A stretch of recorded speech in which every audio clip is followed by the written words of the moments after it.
Yo, hello everybody.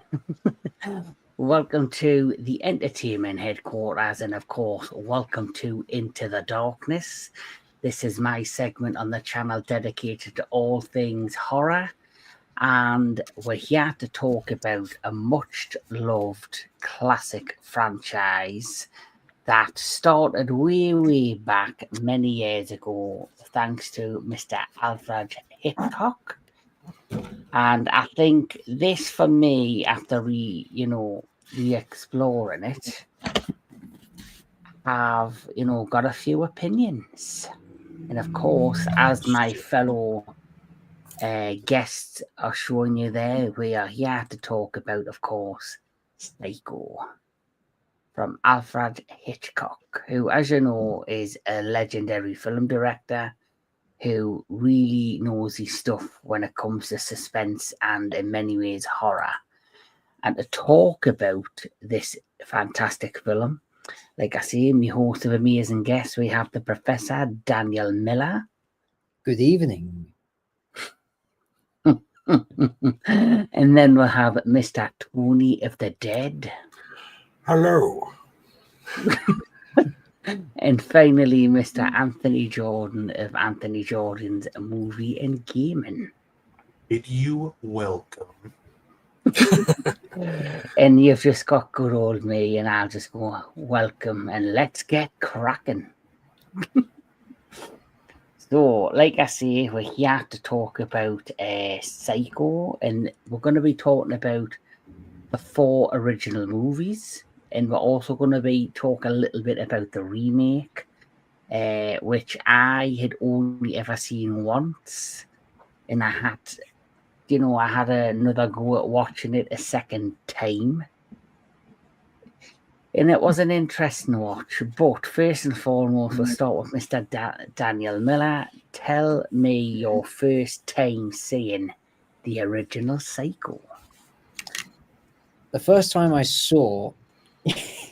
Yep, it just needed Bernard Harmon's string quartet there. It was in my head. Yeah, the iconic shower scene. The first time I saw Psycho in full was actually just before I started going to college. We found it in HMV on DVD, and of course we only knew about it by its reputation, that it was one of Alfred Hitchcock's most recognizable, but also one of his best works in all of not only the history of his own filmography, but in cinema in general. So we watched it from beginning to end, and because I've only heard about it by word of mouth, I was actually very much impressed by how the suspense built up from the very beginning, and even through the midway point in the movie, the main character, spoilers, is killed off in the shower scene. Yeah. It's like, oh shit, we've lost the lead character. Who do we follow this time? But it's the way in which Hitchcock presented the story, and also the screenplay written by Joseph Stefano, based upon Robert Bloch's novel of the same name.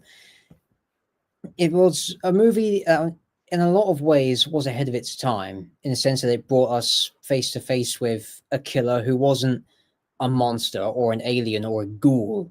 He was just your average Joe. He could in fact be the guy next door to you, the guy you meet at work.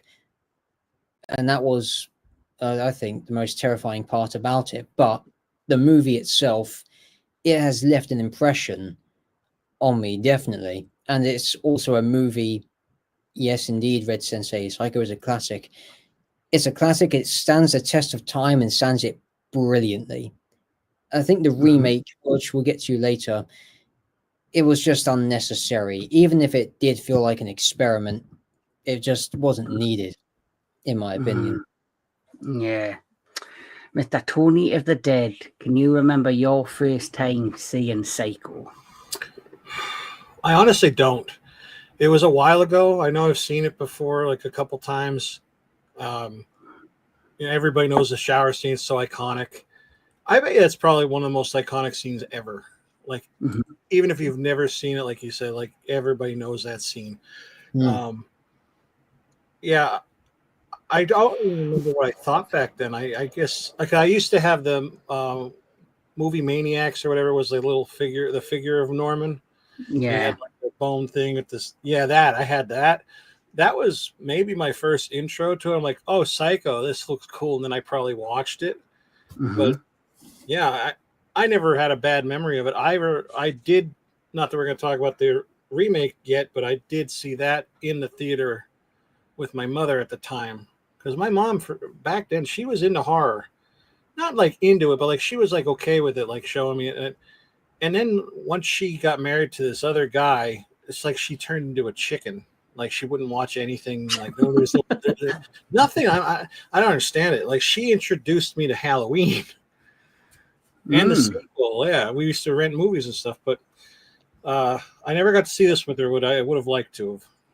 But yeah, I don't remember when, but I know I like it to this day. Yeah, Anthony Jordan. Well, my first exposure when I was considerably younger kid, whenever this was on TV, my mom would watch it, and like back then it just bored me to tears. I couldn't sit through it. It is kind of a slow burn, but about 97 I gave it a shot on TV for the first time, and I was like, I was stupid. This is really good. And then I got to see the other 3 sequels on cable TV throughout the course of a few years, and yeah, I loved it from the first time I was able to sit down and watch it and appreciate it, as opposed to being just a dumb kid who couldn't get why nothing good was happening from the start. Yeah. I'm very much like Tony. I cannot remember the first time I seen the original. All I do remember is, like everyone's mentioned, is the shower scene and the music and the score and the atmosphere and the tone of that particular scene. And I think it must have been a few years later after I might have seen a glimpse of that scene, like on like one of them documentaries that were talking about iconic moments in horror movies.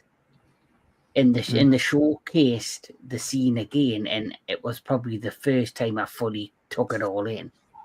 And it was like after seeing it on this documentary, and I can't remember the name of it, but it was like talking about the top 100 horror moments in movies. It might have been one of them documentary things you see on Channel 5.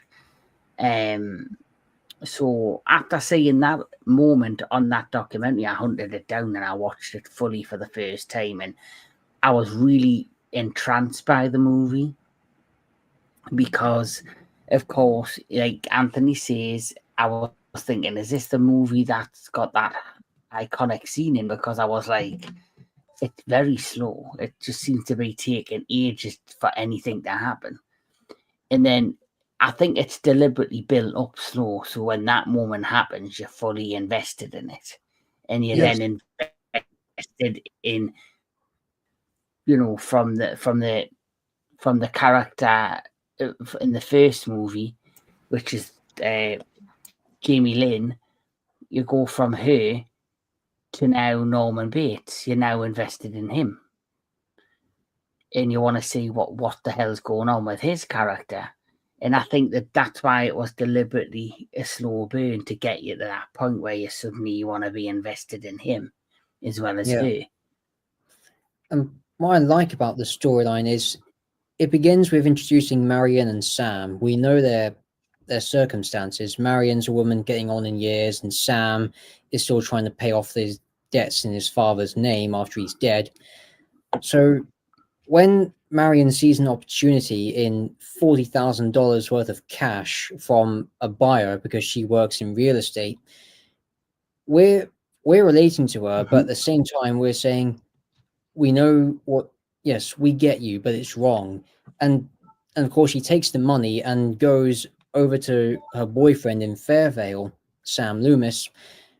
But along there she stops at the Bates Motel, and it's there we're still tethered to the money. After the shower scene, the money is no longer of relevance. Now, that's a device that Hitchcock in his movies called the MacGuffin.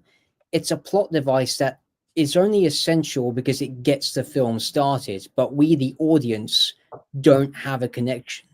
It's only the characters that are connected to it, not us. So it's like a joke on the audience. It's like, you think that money's important? Not anymore. And now they make the MacGuffin a little too important all the time. Yeah, but that works, Yes. though. Yeah, it was probably one of the first films in Hollywood that had like a plot twist. You know, like Also- now every film now has to have a shock moment or a plot twist that supposed to make the audience go, "Oh shit, I didn't see that coming." Yeah. But Now that I think of it, the way this film's structured, From Dusk Till Dawn took a lot of inspiration. Yes. Yeah. yeah. The hostage True. was the MacGuffin. The woman in the trunk. Yeah. Yes. So let's talk a little bit about the first Psycho, as you've mentioned a little bit about the plot. So Psycho is a 1960 American horror film produced and directed by Alfred Hitchcock. The screenplay, written by Joseph Stefano, was based on the 1959 novel of the same name by Robert Bloch. The film stars Anthony Perkins, Janet Leigh, Vera Miles, John Gavin, and Martin Balsam. The plot centers on an encounter between on-the-run embezzler Marion Crane and shy motel proprietor Norman Bates, and its aftermath, in which a private investigator and Marion's lover Sam Loomis and her sister Lila investigate her disappearance. And that's the beauty of this movie, is that, like I say, it's a slow burn right at the beginning. You see, you know, she's desperate to marry her lover. You know, she's desperate to marry Sam. And so she works in I think it was like a property place, and she gets this money off somebody who's there obviously investing. Instead of banking the money, she takes the money and goes on the run. Because in her mind, if I take this money, Sam will have to marry us because we've now got enough money to get married, because he says I can't afford to marry you. So she goes on, she gets in her car, she drives off, and then obviously we get to that scene where she gets pulled over by the police when she falls asleep in her car. And, you know, he's very suspicious because she's acting very shady, acting like out. So he ends up following her, and then she decides, right, I need to get him off the scent. And she ends up going to this car dealership where she then exchanges her car for a new car, and also gives the guy in the car dealership $700, which kind of calls him quits, and then she kind of drives off again. And for me, it does all look very much shady, but it also makes her look very desperate. And what's good is that when she's driving, we hear the voices of the people she's encountered playing in her head. Like, I love that. Heck, officer, that's the first time a customer high pressured the salesman. Was she I don't want no trouble. She sure acted like one. Yeah. I love that. That is such a good like voiceover. I love that. Yeah. And it's thing because with each voiceover, we get closer in on Marion's face as we cut back to the point of view of the car driving, and as we get closer, the voiceovers get more intense. And also Bernard Herrmann, his musical score, which in this movie it's all a string orchestra. There's no other instrument. It's just strings, like violins, cello, and bass. And that's one of the many beauties of Psycho, I think, in its soundtrack. The soundtrack gets even more intense. It builds up. And when the rain starts, it all crescendos, and Marion is just lost in the darkness before she sees the sign that says motel vacancy. Yeah. And as she pulls into the Bates Motel, which has as an adjunct an old house. And in this house, the most dire, horrible events took place. I think we can go inside because the place is up for sale. Right here. Just take the steps. Yeah. You're greeted at the top. Yes. Yes, and she ends up going to the Bates Motel on a rainy night, which also makes the entire house look even more creepy and sinister. And of course, that house is without a shadow of a doubt one of the most iconic houses in cinema. You can argue the house is actually one of the real villains of the entire franchise. That's true. Just the way it's framed in all the movies, it's very much a character. Yeah, That's right. And fun fact, this was actually inspired by a portrait called Edward Hopper called House on the Railroad, which in of itself is based upon a real life house in Havenstraw, New York, because of the widowed walkway and the mansard roof along the top with this railing underneath the three windows on the tower section at the front. I love that you have that there, that you can point at it. Like we're not just talking about it, we can actually see it. It's a visual presentation. Yep. Yeah. And to think, it's such an iconic, and it's such an iconic film set as well that the model company Polar Lights actually did 2 releases of this as a little light up model. Yeah, I'm sure it would not surprise me if someone released a snow globe with the house inside. You know, You probably have. With blood red flakes. Yeah. The only time I ever saw was when they had it like at Disney, where you go on the ride and there's Norman at the hotel and he chases you. That's Universal. Yeah, the house was over there. At the time I was like 12 when I saw it, but I didn't see Psycho then. But I thought that was pretty scary. Like, who the hell is this guy? Why is that house so cool looking? Yeah, and that's a similar thing because there's Anthony Perkins, who is brilliant. There's Daniel Miller. I mean Anthony Perkins. Right. Nice one, Kevin. But yeah, throughout the movie, I think Anthony Perkins in the first one, his performance, it's very understated, I think. But as you go by the sequels and he's more of a center character, he actually gives an extra dimension to Norman that we haven't really seen in the original one. And that's what I like about having Norman Bates front and center of the sequels. He actually makes room for Norman to grow, and as such actually makes him more of a relatable character and more of a victim of circumstance as well as his own actions, as much as the people who fall victim to Mother in the movies. And Mother herself is quite a character. Oh yeah. Did you know that in the Beetlejuice sequel they actually had a replica of this in one of the cutaway scenes? I didn't see the new Beetlejuice, but I could see that being in there. In the waiting room or something. Well, I would imagine it would have been in the original. Yeah, so did I at first. But no. That was a missed opportunity. Yeah. Yes. But as you know, as the plot progresses, Marion basically, she stays in the Bates Motel. Norman suddenly, finds an attraction to her. He seems like a nice dude. She kind of overhears him on the phone after she, agrees to, go into the room, which is room 1 or cabin 1. And, he wants to have dinner with her, and she overhears him on the phone to his mother, having a conversation, and she ends up having dinner with him reluctantly, and she basically tries to be like a friendly voice and say, maybe your mother needs help, maybe she needs to go institutionalized or somewhere, she's really struggling, and he takes a bit of offense to that. And she's like, well, I'm only trying to help. And the thing doesn't go as well as Norman had hoped. And like you say, you're now starting to feel, is there something there with him? Or is he just a nice guy who's looking after his elderly mother?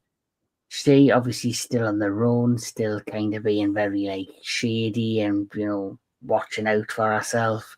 She decides to have a shower that night. And this is where things take a grisly turn, because unexpected happens. The lead actress, the actress whose name's on all the posters, who's, the main marquee of this movie, is suddenly meets a gruesome end. Yeah.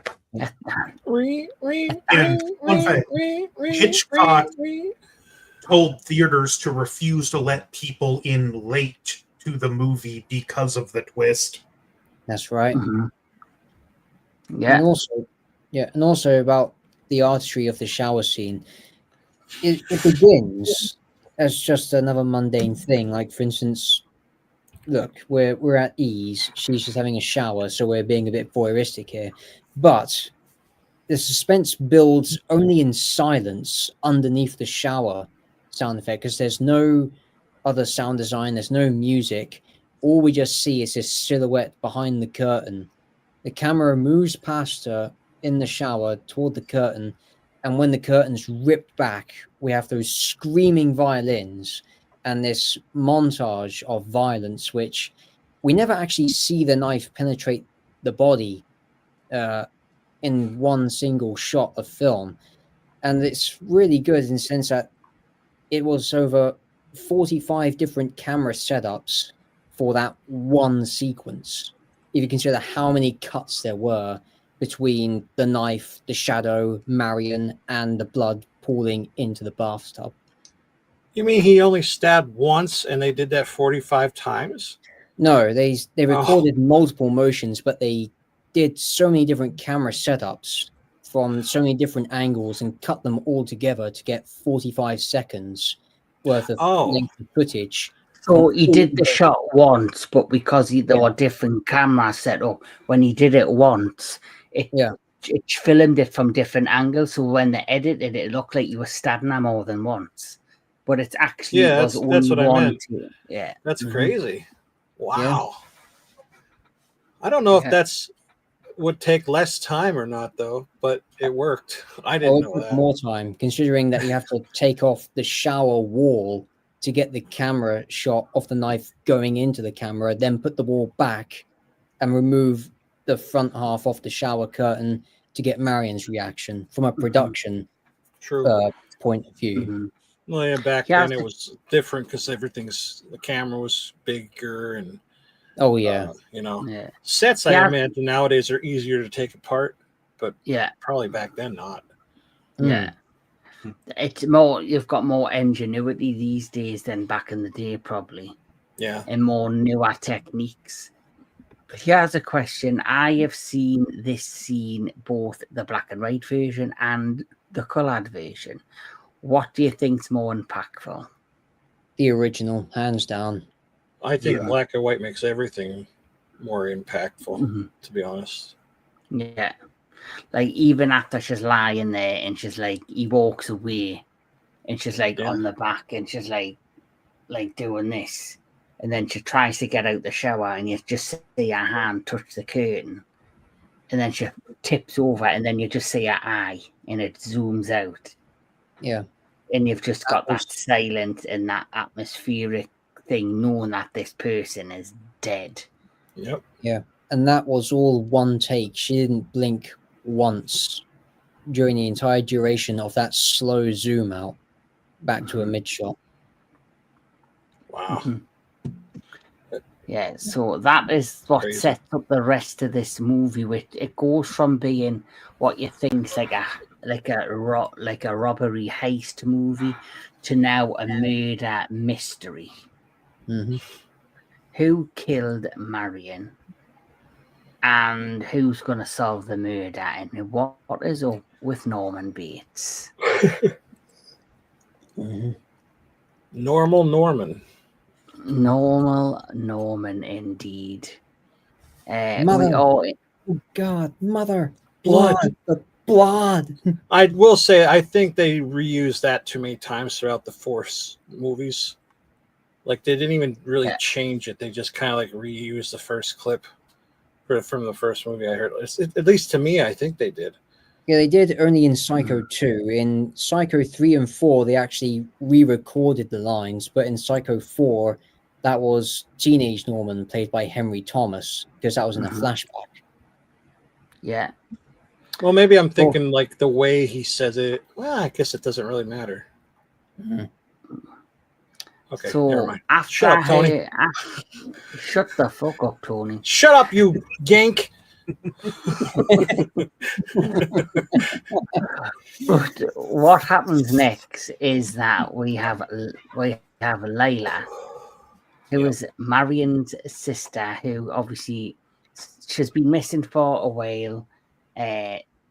She believes she kind of has an idea because the banks or the estate agents onto her that she's taking this money, so she believes that her and Sam are going to meet up somewhere and go somewhere with the money. So obviously the bank's also involved, and they hire a detective who then goes investigating, Sam, and asks them questions, and then they put the 2 and 2 together, and then they kind of figure out that she's ended up at the Bates Motel. And he decides to go there and ask nice little Norman some questions. And because he's got like a stutter and like a nervousness about him, he kind of he's suspicious of him, believes that he potentially is hiding something, and he goes away, but then he comes back and sneaks into the house. And he also, he sees like a figure of a lady at the window. And it's, and he goes, I'll go and ask the mother some questions. And he's like, well, you can't go speak to my mother. She's, you can't speak to my mother, blah, blah, blah, blah. And next thing I know, he goes into the house, and as he gets to the top of the stairs to go and speak to the mother in one of the bedrooms, suddenly the shape of a lady comes out of nowhere and stabs him. And just like the scene in the shower, which was very well done, the scene of him being stabbed and then slowly falling backwards down the stairs and the camera zooming towards his face, I thought was really well done. I love that shot. I love that. That's so cool. Yeah. I feel like I watched this for the first time because I don't remember the other times.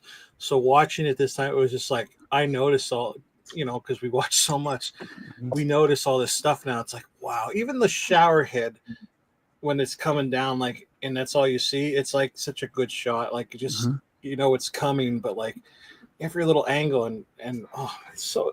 Right. I don't feel like they do that nowadays. Nope. There's nothing that stands out in cinema. Everything's lazy.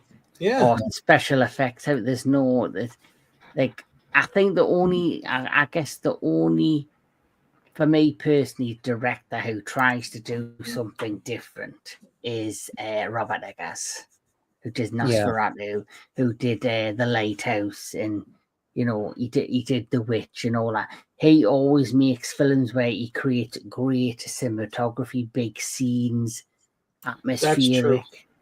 If you watch the behind the scenes for The Lighthouse, the stuff they did for that, it's like impressive. Very impressive. The crazy thing, the studio didn't have a lot of faith in this movie, and it almost premiered as an extended episode of Alfred Hitchcock Presents. Yeah. Wow. Yeah, because Paramount, they wanted Alfred Hitchcock to do something like James Bond for them, because they wanted another hit like North by Northwest was. But Hitchcock, having read Bloch's novel at the time, he wanted to do a movie of Psycho, and because of the violence, and this is actually confirmed in the book The Making of Psycho, this would actually be the first movie to show the flushing of a toilet, which was absolutely out of the question for American censorship at the time, never mind a woman being knifed to death in the shower.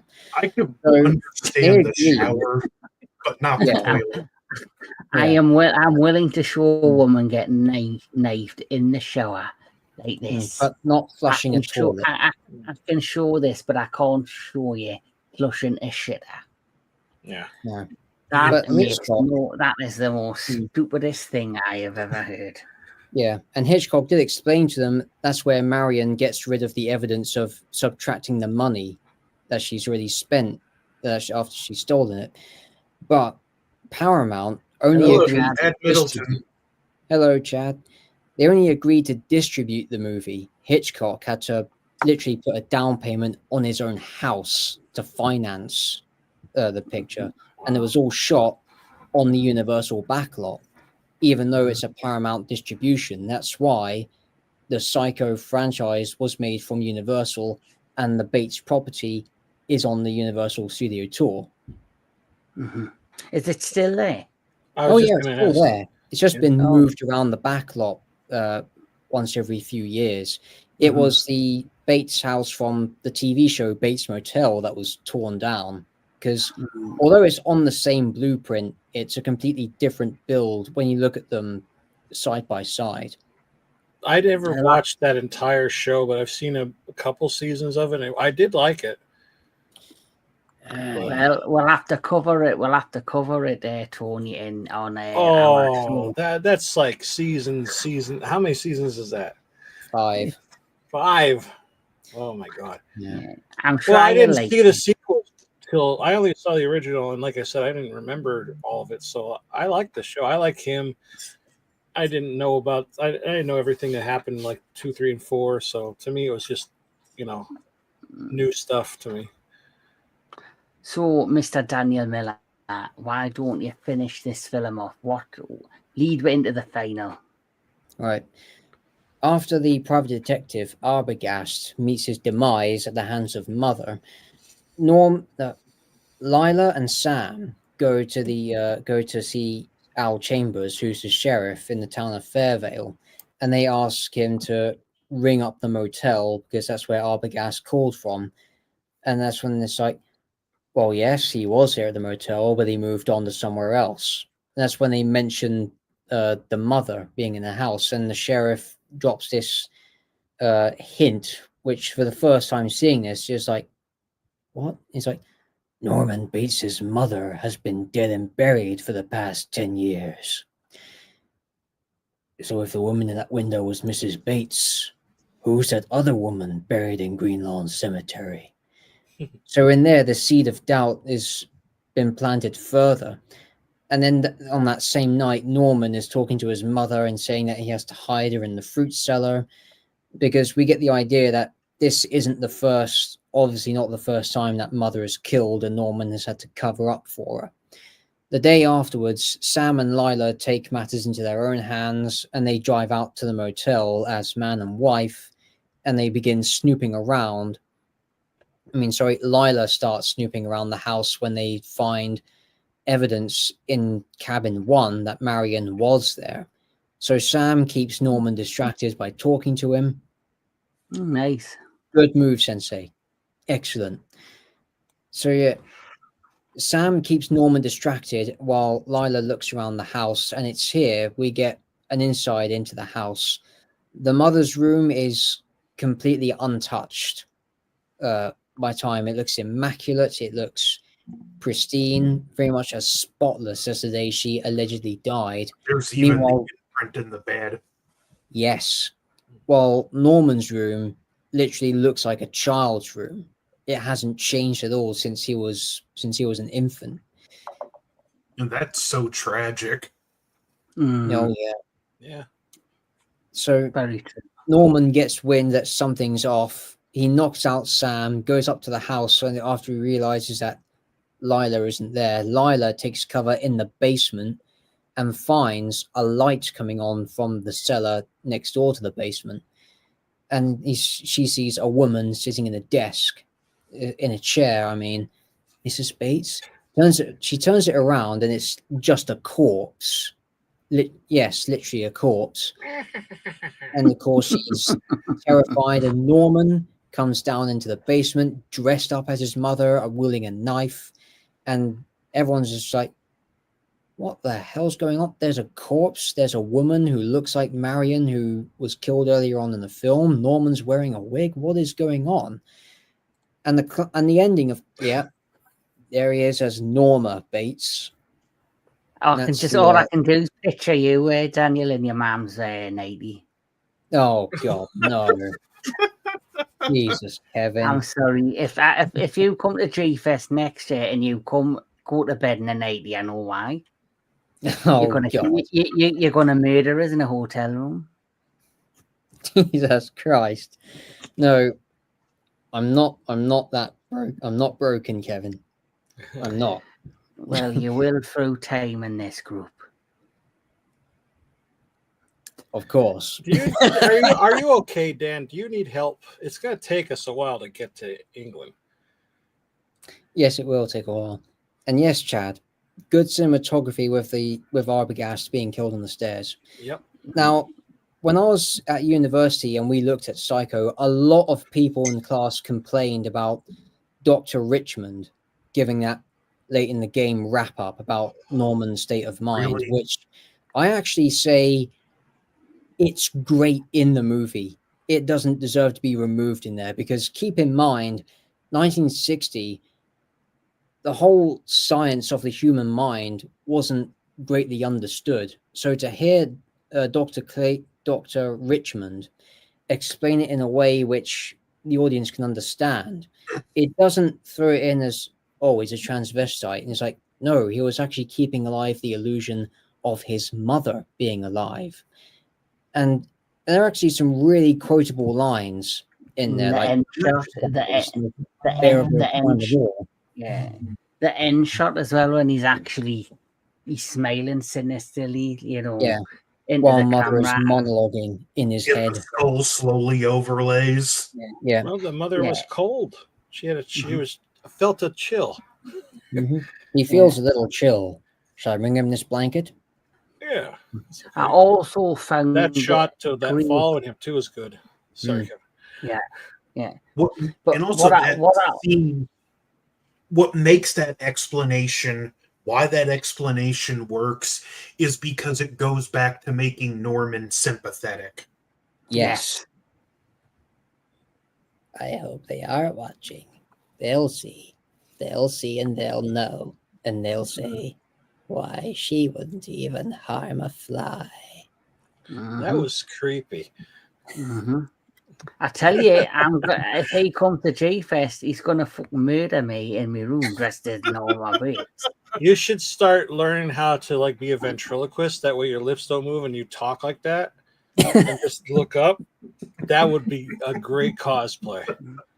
The the one thing I like as the films progress, because we'll be talking about the other ones, is how even though you've got Mother and you're introduced to Mother in this one, and you find out at the end how Mother was, she's like an alternative persona in his head because of all the abuse he had as a child. And I like how as the film progresses, Mother still becomes like a character, and it's just like, the talk about her in the third person kind of way. Yeah. And she is a fully formed character throughout the rest of the movies. We only get like a little bit of the hint of his abuse in the end of the first movie. And when he explains it and you look and some of the stuff adds up, like his room still looking like a child's room. Yeah. You understand his mother clearly never let him properly grow up. That's right. Another scene we kind of glossed over I really love is when he's covering up the evidence and he sinks the car in the swamp. He's really fidgety and nervous about it. Yeah. You notice he also eats like a bird. Yeah, candy corn. Yeah. And what's interesting in that is how we, in some way, end up rooting for Norman, and we actually hope that the car sinks to the bottom of the swamp because we think he's innocent, and we don't want him because of how he was introduced to us. We don't want him to get in trouble. And when the car stops sinking for a minute, it's like, oh no, this isn't going to work. What do you do? Then there's that morbid sigh of relief as the car actually sinks into the swamp. I saw on Twitter today, X, it was like an Easter egg. It was from Halloween H2O, I think. And the license plate on a car, and it's the same car that he pushed into it. It was the same car as Psycho. The exact same car. That's pretty cool. I didn't know. I didn't know that. And I like at the end where Norman's sitting there like I showed, and he's smiling, and as the credits come at the end, you see them pulling the car out of the swamp. Yeah. I thought it was just brilliantly well crafted. And Chad, what you put? Kevin's gonna be on the toilet when Dan pops up as mother like in Psycho 3. I'm having the door fucking. I tell you what, I'm gonna lock the fucking door. Lock your doors. Yes. Blood. So I'll just bring a tarantula in the room with us. That'll keep him happy. Oh, I'll get an Ubers to drive down with one of his tarantulas. But since we're talking about the legacy of Psycho has become one of the most recognizable films in cinema history and is arguably Hitchcock's best known film. In his novel, Blot used an uncommon plot structure. He repeatedly introduced sympathetic protagonists, then killing them off. This played on his readers' expectations of traditional plots, leaving them uncertain and anxious. Hitchcock recognized the effect this approach could have on audiences and utilized it in his adaptation, killing off Leigh's character at the end of the first act. The daring plot device, coupled with the fact that the character was played by the biggest box office name in the film, was a shocking turn of the event in 1960. That's right. The shower scene has become a pop culture touchstone and is often regarded as one of the most iconic moments in cinematic history, as well as the most suspenseful scene ever filmed. Its effectiveness is often credited to the use of startling editing techniques borrowed from the Soviet montage filmmakers and to the iconic screaming violins in Bernard Hammond's musical score. In 2000, The Guardian ranked the shower scene as number 2 on their list of top 10 film moments. The scene has been frequently parodied and referenced in popular culture, complete with the screeching violin sound effects, such as in Charlie and the Chocolate Factory, among many others. And one thing I always remember, it's one of my favourite episodes of The Simpsons where Maggie hits Homer over the head and he falls onto the paint and he's lying on the floor unconscious, and they play the Psycho theme. And just see the paint go into like a little drain hole. Also, let's be honest, when Harry Manfredini was hired to write the music for a little film called Friday the 13th, he clearly took massive inspiration from this theme. Yeah, definitely. But something happened with Psycho that doesn't often happen, and I generally think, as you know, it's very rare a film that is an iconic film as like Psycho would get a sequel. I thought it was a one and done, and it's very rare that you get, a film like 22 years later. And when you do get a film that many years later, a sequel to a much loved classic, everyone has dread in their eyes and dread in their heart, thinking, oh, they're going to fucking screw this up. But guess what? Just like Top Gun Maverick, this is one sequel that beat the norm and actually enhanced everything we got in the first one and actually drove the plot even further and deeper. So let's get ready, and we're going to talk about now. We're talking about Psycho 2. Yep. And my favourite scene, I have to be honest, is the very end scene where he's just basically standing at the end of the Bates house. Yeah. I just think, for me, that shot is so chilling. It's amazing. So, And this tells you something. Psycho is a 1983 American psychological slasher film directed by Richard Franklin, written by Tom Holland. No, not him who played Spider-Man because he wasn't born yet. And starring Anthony Perkins, Vera Miles, Robert Logger, and Meg Tilly. It is the first sequel to Alfred Hitchcock's 1960 film Psycho and the second film in the Psycho franchise. Set 22 years after the first film, it follows Norman Bates after he is released from the mental institution and returns to the house and Bates Motel to continue a normal life. However, his troubled past continues to haunt him as someone begins to murder the people around him. The film is unrelated to the 1982 novel Psycho 2 by Robert Bloch, which he wrote as a sequel to his original 1959 novel Psycho. So, Anthony Jordan, would you like to start us off with the sequel? Remember, it kind of starts off calling back to the shower scene. Then we cut off to a scene where the court is ruling Norman Bates is deemed fit to re-enter society, much to the protest of now Lila Loomis, who's determined he's going to snap and kill again. But Norman is a free man, and we do get to meet a very, again, sympathetic but different take on Norman Bates, where he has this kind of nervous timidness to him, where you can tell he wants to re-enter society, but he's also afraid to.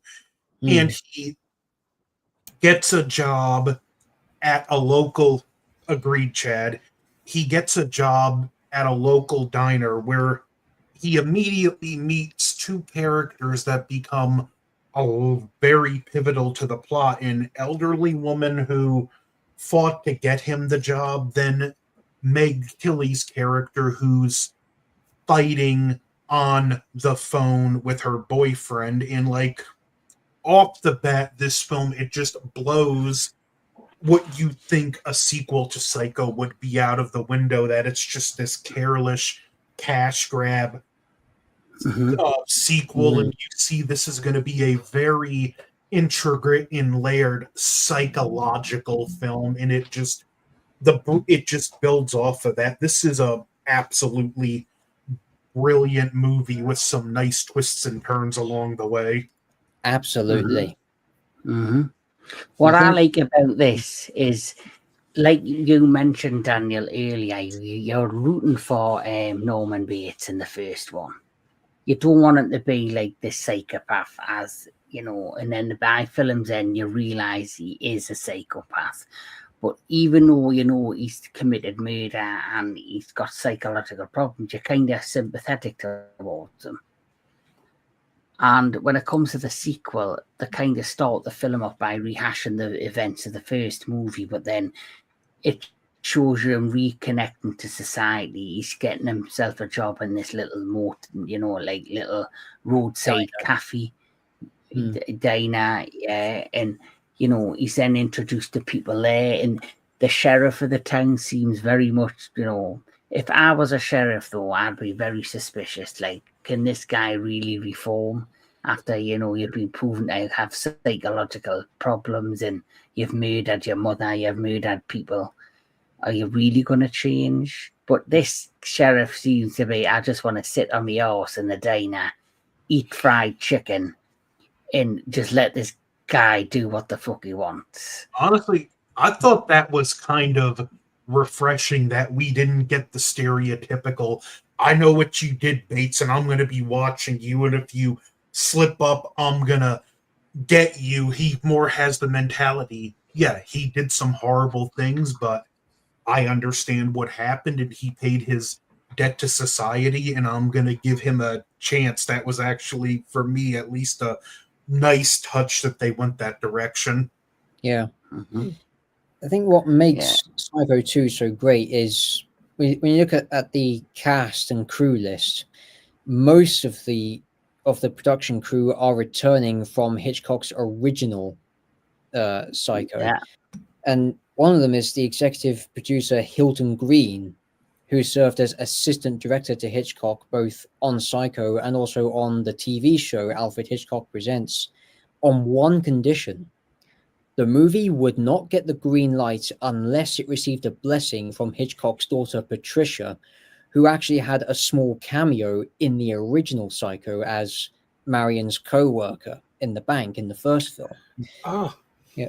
And Tom Holland, because of this film's success, he would go on to make Fright Night and Child's Play toward the end of the 80s. Richard Franklin, he was not only a friend, but also a student of Alfred Hitchcock. And it shows that he has taken on board what the master of suspense has taught him and brought his own Australian flair to this very perfectly crafted sequel. It's really good.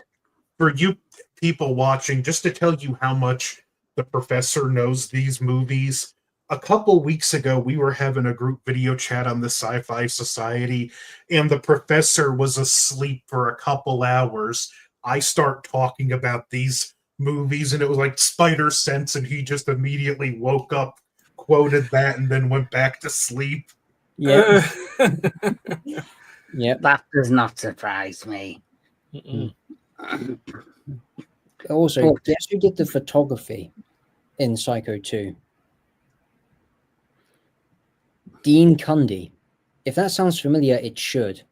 This is the co-collaborator of John Carpenter on films like Halloween, The Fog, The Thing, and Escape from New York, and many others. And if you look at the basement murder scene, the first one, that shot from the top of the house right down to the ground as the girl is running into the desert, that is a fantastically framed shot. Dean Cundy really outdoes himself with this film's photography. He did. Like, I see one of my favourite shots is right at the end where Norman leaves the house and he's just standing at the top of the stairs, and there's just that iconic shot. It's like where he's just black and white, and then it's color over here. Or is that the third one that happens in?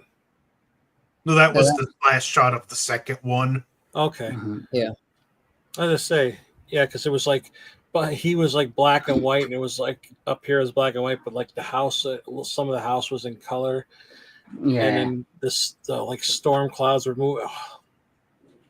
Yeah, I wish I wish we had like Harry Potter pictures where like moved, and I would have that shot, just Norman there and having the clouds going. That'd be cool. Yeah. That would be awesome. Great soundtrack as well by Jerry Goldsmith, especially the opening credits. Now, Goldsmith, he was initially offered to reuse Herman's original cues, but he opted not to because he didn't want Herman to be turning in his grave, just to quote him. So he gave the film its own musical identity, which in the liner notes in the booklet from the Arrow Video box set, Goldsmith said that the musical identity was meant to harken back to Norman's innocence that he had when he was a child before the events of the original Psycho, which was lost in both the original and also in this movie. Wow. Oh, that's interesting. That is. But so the plot of this one, basically, like you say, he's trying to lead a normal life. He's trying to reform. He's, he seems cured of like he's, this other personality, this split personality, the mother personality. And then he befriends somebody called Mary. Played by Meg Tilly. Yes, who is this youngest, is the sister of Jennifer Tilly, who actually goes on to play Tiffany in Chucky. Yeah. Yep. So, and she actually looks like a sister there. She actually looks like Jennifer Tilly there.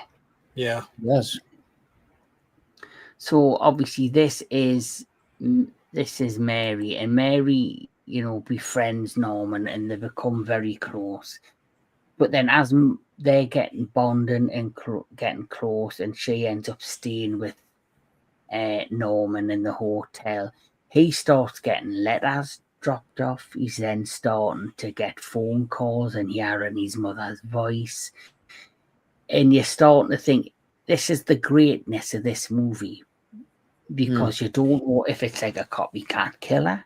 You don't know if it's somebody who's now stalking him, who's connected to the past, or has he reformed to his past and regressed to who he was before. But what the magic of this movie is, you do get a plot twist where it's revealed that Mary is actually Mary Loomis, who is the niece, who is the daughter of Lilith, Layla, who's played by the same actress, which I think was another beautiful part of this movie. The fact that they brought some of the original cast back. Yeah. They also brought back the... Oh, sorry, Kevin. No, carry on. Yeah. They also brought back the voice who did Mother in the original one. She's uncredited. Her name was Virginia Gregg. She was a television and radio actress who provided her voice for Mother in the original Psycho and its 3 sequels. Cool. Yes. In this film, another thing I love, there is so much narrative irony in Lila's actions in this movie. Yeah. Mm-hmm. Yeah, because Layla, obviously, he killed her sister, Marion, and she's now, it's become an obsession to catch Norman and to basically get revenge on him. So her plan is to torture him enough so that he loses his mind and reverts back to being crazy, and basically catch him in the act trying to commit a murder or something, so then she can prove that he hasn't changed, so he can get locked up again. But in doing so, she actually in many ways succeeds in what she wants to achieve, but it kind of dramatically backfires on her. Yeah. Like from this film on out, every victim Norman claims, that blood is on her hands. Yeah. That's right. So really, she starts off as a sympathetic character from the first film that's come back to want to kind of revenge her sister, but she's going about it the whole wrong way, and it actually causes her undoing. Yeah. If you're seeking revenge, dig 2 graves, one for yourself. Mm-hmm. That's right. And yeah, that's the death right there. Yeah, that was And there's also is a bit of irony in this, because in the original, it's Norman's mother that Lila finds before Norman turns up. In this movie, when Norman has finally cracked, he's gone over the edge, as Mary is dressed up in his mother's clothes because she thinks that Lila is on the phone trying to drive him nuts, so she dresses up as Mother to coax him the other way back. But that goes terribly wrong when Norman's psychiatrist catches her, but in doing so, she accidentally stabs him and he falls to his death over the stair railing, similar to Arbogast. That's another great shot when he falls off the stairs, but because she stabbed him with the knife. It pushed it in further. I went, like the professor has his doctor's got this like I got you moment. Yeah.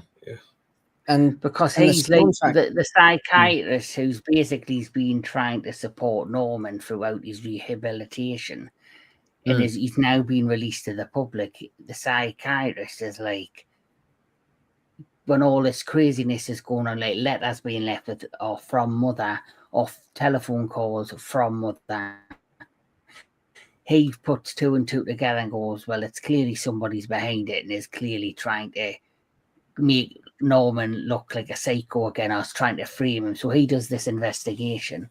At the same time, then it turns out the one that he's grown an attraction to, Mary, is actually the niece of Marion, who he killed in the first one.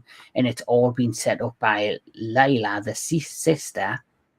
And then just when you say you feel sorry for Norman and you want him to like kind of, come out of this the victor, the psychiatrist is like, right, I've caught you out, I know what you've done, and then he gets stabbed, falls off the banister over the stair railing, and as like you see, hit the one below, and it pushes the knife and basically instantly kills him.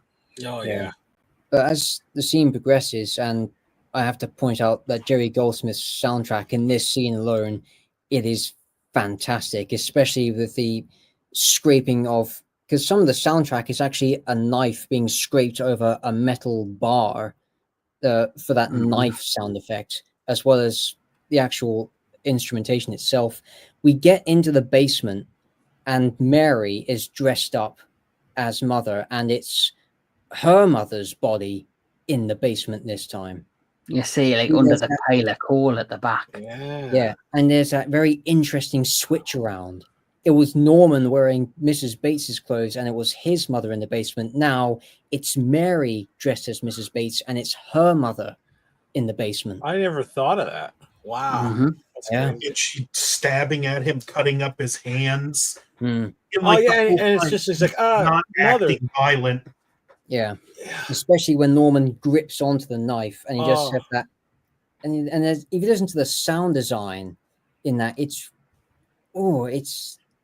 painful, but it's so effective as well. And you actually feel that cut in Norman's hands as there's just blood gushing out of his hands when he releases the blade.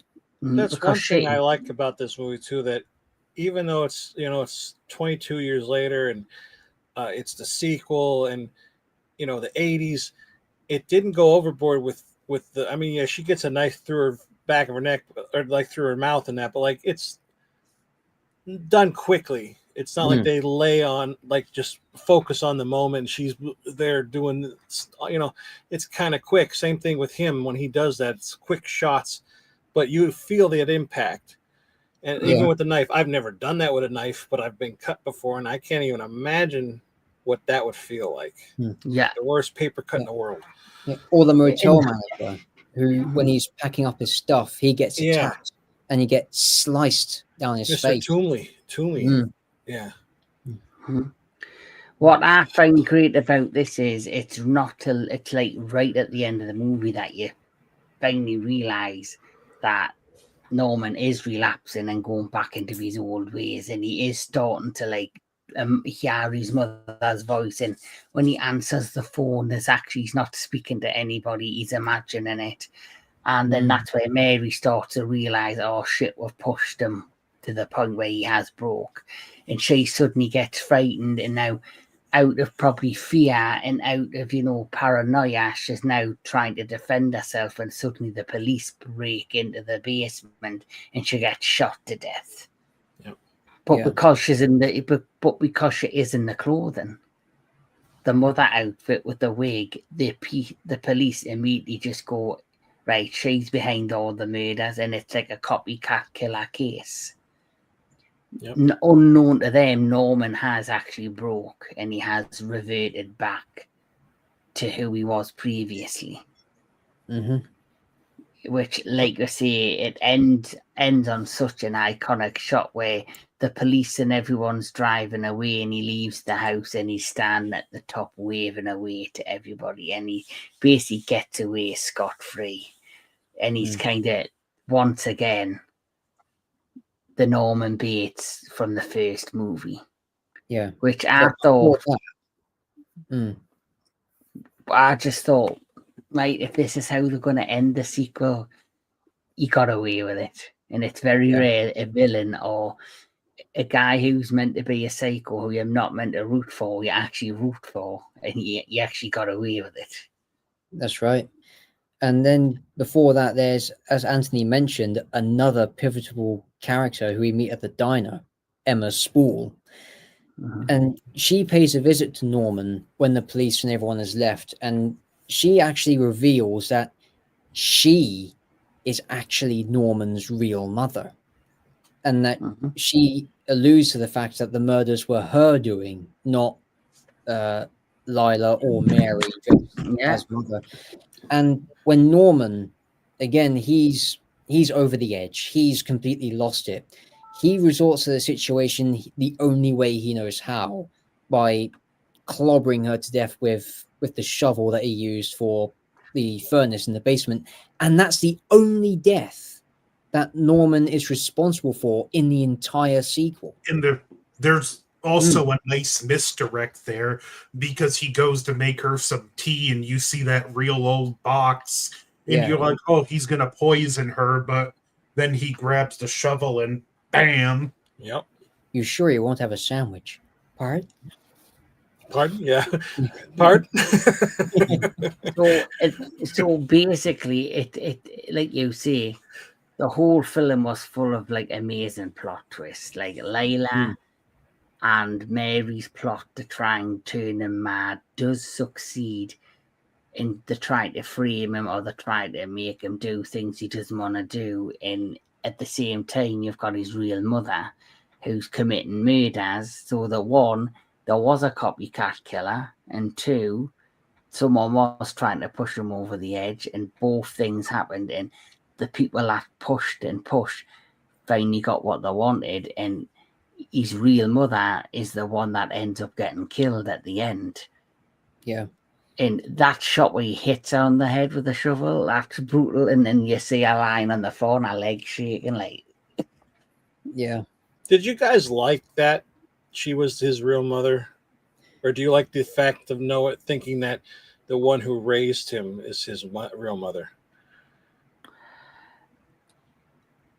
Well, as you know, when we're going to the third one, things just get really fucked up even more. Yeah. But before we do, I just got a few more points to rattle off. This is from the end of the movie. This is literally the final shot, which is so good. It not only was used as a Christmas card for everyone in the production because it wrapped in December of '82, it was also the one that was used on the picture. And the tagline, now I heard a story that this actually came from a floor runner on a different picture at Universal, and everyone was trying to figure out the tagline. One of them was actually used on Bloch's novel. But the tagline that wound up for the movie poster was, "It's 22 years later, Norman Bates is coming home." Very simple. That was on a floor Halloween. runner. Not anyone in advertising. That was from a floor runner, of all people. That's another poster. That's the poster I chose, which has the iconic moment where he's standing outside the house as well. Yeah. And this is... and Psycho 2, it's a sequel I love because it gives Norman a character arc, and it also brings him full circle in the most tragic way imaginable. Yes.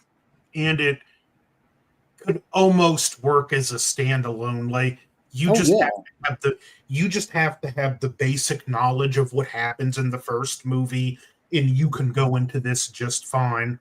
Yeah. Yes. Psycho 2 does that brilliantly. I really think out of all the sequels, this is the one, if Hitchcock had lived to see this one, he would have given it the seal of approval. I second that. I agree. Yeah. So that was in 1983, the year I was born, that come out. Ooh. Little did we know what thought I'd done with Mr. Bates, but no, we weren't, because we were blessed with a third film, the third feature. And I love the tagline of this one. The tagline says, "Norman Bates is back to normal, but mother is off her rocker again." You know, when I was younger, growing up, going to the video store, and I never saw these, I thought, how could this guy get away with this 4 times? Now I know. You said the second one came out the year you were born. This one came out the year I was born. 1980, 86. Yes. I was 3 when the second one came out. When the first one came out, I wasn't alive. The second one, I was 3, and this one, it was what year? 80 what? 86. I was 6. So, Psycho 3 is a 1986 American slasher film and the third film in the Psycho franchise. It stars Anthony Perkins, who also directs the film, reprising the role of Norman Bates. It co-stars Diana Scarwide, Jeff Fahey, and Roberta Maxwell. The screenplay is written by Charles Edward Pogue. The original electronic music score is composed and performed by Carter Burwell in one of his earliest projects. Psycho 3 is Psycho 3 is unrelated to Robert Bloch's third Psycho novel, Psycho House, which was not published until 1990. Sequel's differently drastic from the movies. Actually, this movie came out literally 2 months to the day after I was born. Oh. The film takes place 1 month after the events of Psycho 2, where Norman Bates is still running the Bates Motel, with the corpse of Emma Spool still sitting up in the house. Maureen Coyle, a suicidal nun with whom Norman falls in love, comes to the motel along with a drifter named Dwayne Duke. Reporter Tracy Venable also tries to solve the mysterious disappearance of Miss Spool as someone begins another murder spree. Now, I've got some interesting background history on this one. Now, this was Anthony Perkins' directorial debut, but it actually wasn't by choice. The head of Universal at the time, Perkins, actually brought a lawsuit against him because he felt he wasn't paid properly for reprising the role of Norman, which, since the original, he felt typecast and sought to distance himself from that before returning in Psycho 2. The Universal executive at the time threatened Perkins, saying, "If you don't drop the lawsuit, you'll never work in Hollywood again." To which Perkins laughed and said, "Yeah, right, until you'd need me the next time." So the decision was settled out of cause, and Perkins got his pay, but on one condition: that not only would he have to reprise the role for the third film, but he would also have to direct the third film. And if you actually look at the scenes where Perkins isn't in front of the camera, where he's directing the other actors, he actually has really great competency as a director and shows a lot of talent that he could have pursued later on in life. The problem, I feel, which we'll get to later on, is with Charles Edward Pogue's script. There are a few things in the script I do like. Yeah. Do you want to talk about the movie then, Daniel Miller? Do you want to let the audience know what this one's all about? Yeah, I can, but I'll let Anthony go first with what he was going to say. Okay. First, we see the nun mentioned, and we have something go down with her, and she leaves the convent. Then she meets up with this guy on the road, and she catches a ride. And they fall asleep, and he starts becoming a real creeper, and she leaves or gets thrown out because she wouldn't sleep with him. And then we meet Norman Bates proper, who we meet at a bird feeder, and he's poisoning birds so he can taxidermy. And I do like this scene because while he's in the process of taxidermying one of the birds, the other comes back too. And rather than killing it, he grabs it, holds it gently, and he takes it outside, and he has this really nice moment with the bird before he lets it go. And that's such a good moment because we see that despite the relapse, that childlike innocence is still very much alive and well outside of Norman. And it's the one thing I love about this franchise, and more specifically how Alfred Hitchcock played him, that those two sides of Norman are constantly at play, sometimes at the same time, sometimes there's a tug of war, but you always have that aspect where you never know what you're going to get with the character of Norman Bates, and it's what makes him such a brilliant character that I'm going to just say if they had cast anyone besides Anthony Perkins, we would not have remembered Norman Bates as much as we do now. No. Yes. Especially in the sequels. I'm glad he did all of the sequels too, because they didn't have to age him or anything. He just played his, self, Yeah. Apparently, they were going to have Christopher Walken play Norman originally in Psycho 2. Did you notice in this one where he's stuffing the bird with with sawdust? Sawdust. Yeah. He uses the same spoon to scoop out the peanut butter, put on his cracker. Yeah. Now, do you think he would really? I know he's crazy, but do you think he'd actually do that? Use the same spoon? But do you think it's because he wasn't taught, or do you think did he do that because he's not paying attention, or is like Anthony said, you don't know which one's which at that moment? Again, I think it's part you don't know which is which in the fact that there is that side of him that has that childlike innocence to him, in that it's something that you could almost believe a child being that excited to work on a project would just be absent-minded and go from this to that. Yeah. Yeah. So there's also a moment where Kevin, hold on. We'll talk about your crush in a second. No, I'm not talking about the crush. I'm just showing the characters so people get an eye of who we're talking the fuck about. Well, let's talk about Anthony Perkins eating crackers and stuffing birds.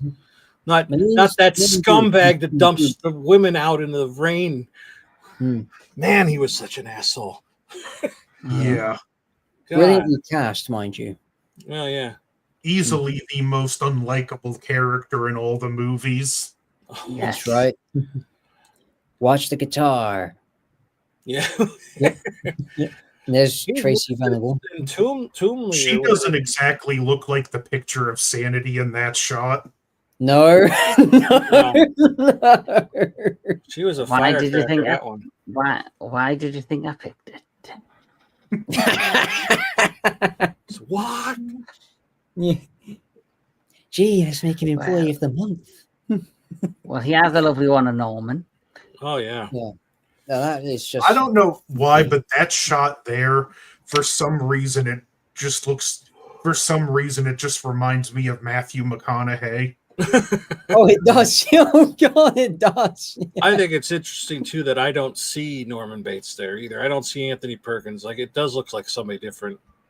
Yeah. Yeah, well, that's because of the light. That's because of the lighting and the structure behind what they did with the character. Yeah. Well, at the end where he comes in with that and he's has that face too. It's kind of weird. It's wow, that's crazy. Yeah. And it's good that you brought up lighting, Kevin, because that's something that Perkins does with his directorial style. He plays a lot with colored lighting. For instance, if you look at the motel where Dwayne has that weird lampshade thing going on with the girl he picks up at the bar, or when you look at the in the office where there's a green tint on the light, that's actually because Perkins was inspired by European films like Suspiria, among others, to name a few. And he actually drew a lot of inspiration from European art house cinema rather than traditional Hitchcockian and Hollywood filmmaking. So I think that's an interesting thing to pick up on, especially in the climax where he and the reporter are in the room. Norman's hearing his mother's voice while also hearing the reporter going on. You see that lighting just spinning around, and it creates this weird, trippy visual, but it's effective at the same time. He had such a great eye for visuals, and it's the way he did that, those things you just described, it's like he was trying to visualize on film Norman psychosis. Yeah. What the thing is I found with this one as well, I think where the first movie and the second movie, it doesn't use a lot of gore, but what it does is, like you mentioned, Mr. Tony of the Dead, how when it comes to the deaths in the basement with like Layla, it's like, yes, I know it looks graphic when she gets stabbed, but it's only for a second. And when he falls off the stairs and lands on the knife, it's for a second. I found that Anthony Perkins in this one tried to make the deaths and the kills a little bit more graphic. Yeah. So, for example, you had the lady sitting on the toilet and he slices her throat and you see her gush. The lady who's in the telephone box and you see her getting stabbed and you see a lot of the red blood and stuff like that. Yeah, that's the shower scene in that movie. Yeah. He tried to recreate it, but within the phone booth. So the story of this one is that the lady who he kills right at the end of the second one, who admits is his mother, who is Emma Spool. Her body's still in his house. He's running the Bates Motel. The owner of the cafe where Spool worked at the diner, he's now suspicious why she's went missing, so the police are now involved. At the same time, you have this nun, ex-nun, who is kind of going a bit crazy herself, who's a bit delusional and is going through some sort of psychotic episode. She lost her head. Yeah, she loses her face. She basically another nun is, killed. She then leaves the convent where she's staying. Surprised she never got arrested. She's just like, I know it was an accident, but there has been a death. There's no police involved. There's nothing. She literally just leaves the convent and everyone's okay with that. Yeah. And that actually... Oh, sorry. Also pay close attention, not only because this is important to the film, not only her hairstyle, but her initials. Yeah. MC, and she has a very similar hairstyle to Marion Crane. Yeah. Which was all done deliberately. Yeah. And that whole opening sequence with the nun in the church tower, that's actually a nod to Vertigo, a movie that was before the original Psycho.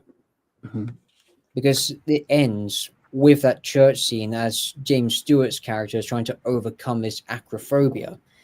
In this movie, it's not so much overcoming fear, but rather facing your own exit, as it were. Yeah. That drop down, like I felt that fall. Like it was like, it seemed a long fall. It's like, it's one of those shots where you really do just want to look away. I didn't. I went to Catholic school.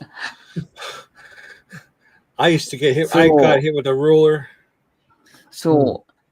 Listen to this though.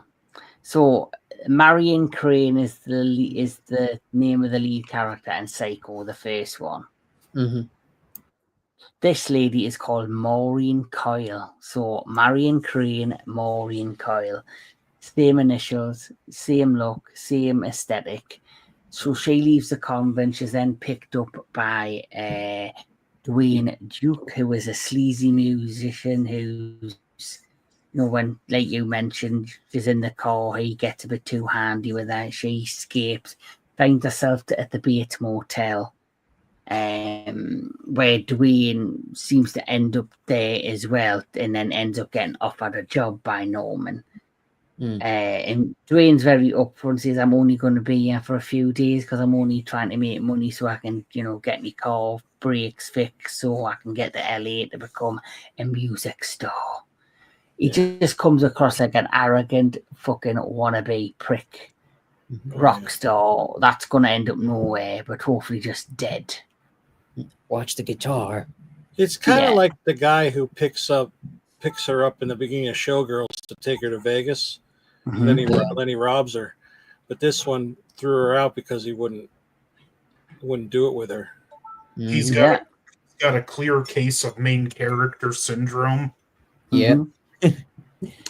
Then at the same time as you're introduced, like you say, to Maureen and then sleazed by Dwayne Duke. You then, like we mentioned, we're also introduced to this new character who is look like she's had a big dirty fault and she's been caught out on this photo. She looks like she's been plucked out of like an Alfred Hitchcock movie. Yeah. Mhm. Yeah, there's So a bit of this a Hedron-esque sort of vibe going on there, like the birds. Yeah, yes. Yeah, I can see that. Yep. Yeah, definitely. I can see that. You know, when I shit. started watching, I don't mean to cut you off, but when I first was watching this, I didn't read about it or anything. I thought this was gonna be like I saw this woman, and I thought, is this a prequel? Is this his mother, and we're watching her story now? And then, and then it's marrying MC and all that. I was like, what the heck? And then I was like, okay, that car looks a little too modern, and then it's like, oh, okay, it's not her. It just looks like her. But I thought it was a prequel, and I thought, oh, don't do that. But I know the fourth when they do it, but it works. But it works, I was gonna say. Yeah. But that's Tracy Venables, who's doing like an article on rehabilitated, basically mentally ill psychopaths, and she's chosen the perfect person, which is Norman Bates. So she's doing this article, but the more she deep dives into him, the more she realizes there's people going missing, there's stuff going on, and she realizes maybe he isn't fully rehabilitated. Now, the thing about this movie, where the other ones seem to like have the same pace and have the same tone, and like this one I find is slightly different. They're trying to modernize it by bringing in biker gangs that are going to like a concert, and like people using the motel like as a modern basically sex stop.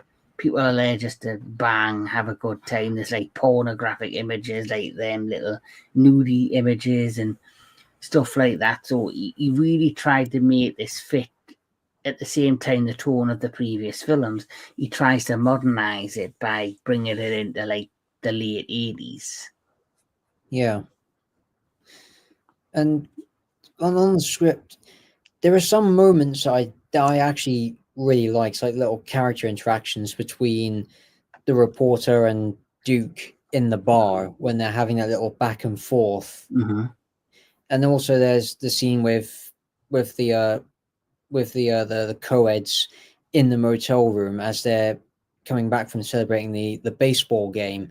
And even before then, there's a little moment where they basically tease Norman when he comes back from the hospital with Maureen, and he's like, hope you don't mind losing, we're gonna kick your ass. And they're just basically laughing and cackling at him while he notices the reporter going up to the house.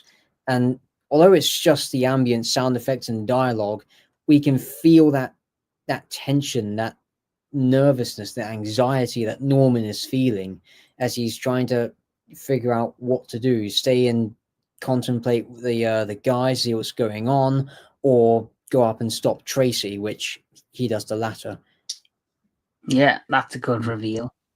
Yeah, well, that is.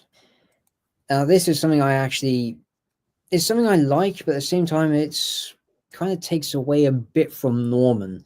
I like how Dwayne himself has just gone complete batshit crazy and is actually using Norman's mum's corpse as leverage. And what I was genuinely surprised by was when Norman picks up an ashtray and throws it at Duke's head and the fight ensues. What I find crazy but also a bit confusing is how the fight goes on with Woody the Woodpecker playing in the background on a television set before Norman picks up the guitar and starts bashing Dwayne to death with his own guitar, because there's that running joke throughout the movie, watch the guitar. Was it the second movie where some of the talent was showing the Transformer episodes? The second movie? Transformers? Yeah. Was there another thing where they had Transformers on the screen as well? Hold on. In the hotel? No,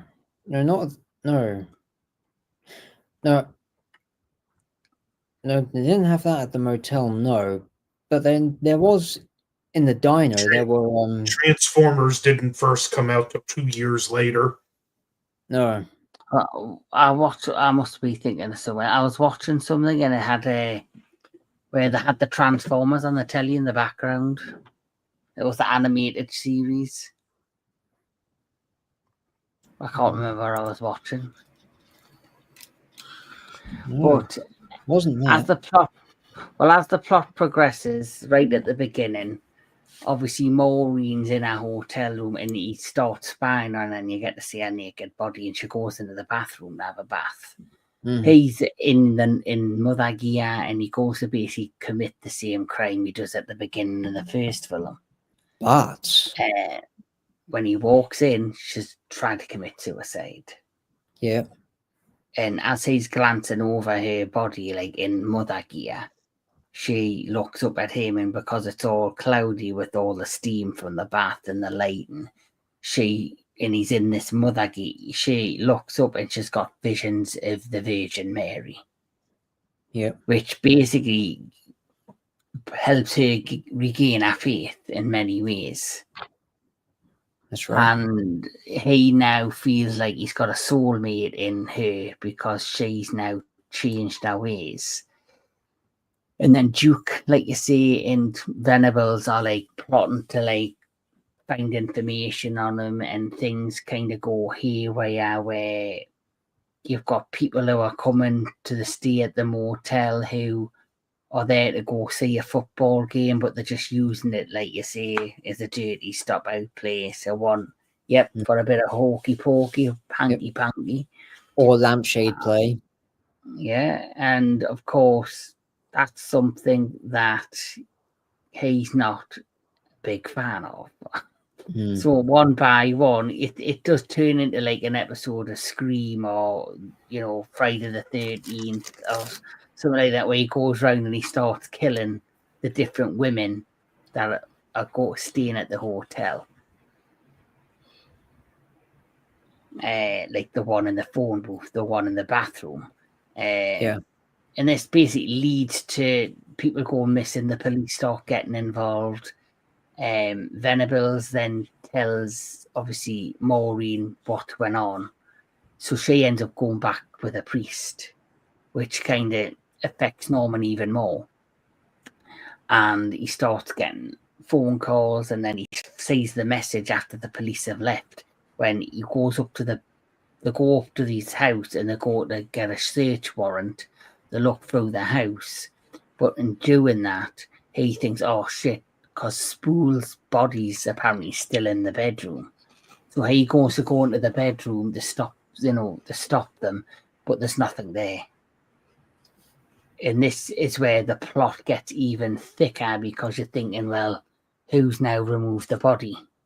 Who's now taken Spool's body, and who's the one who's been behind all of this?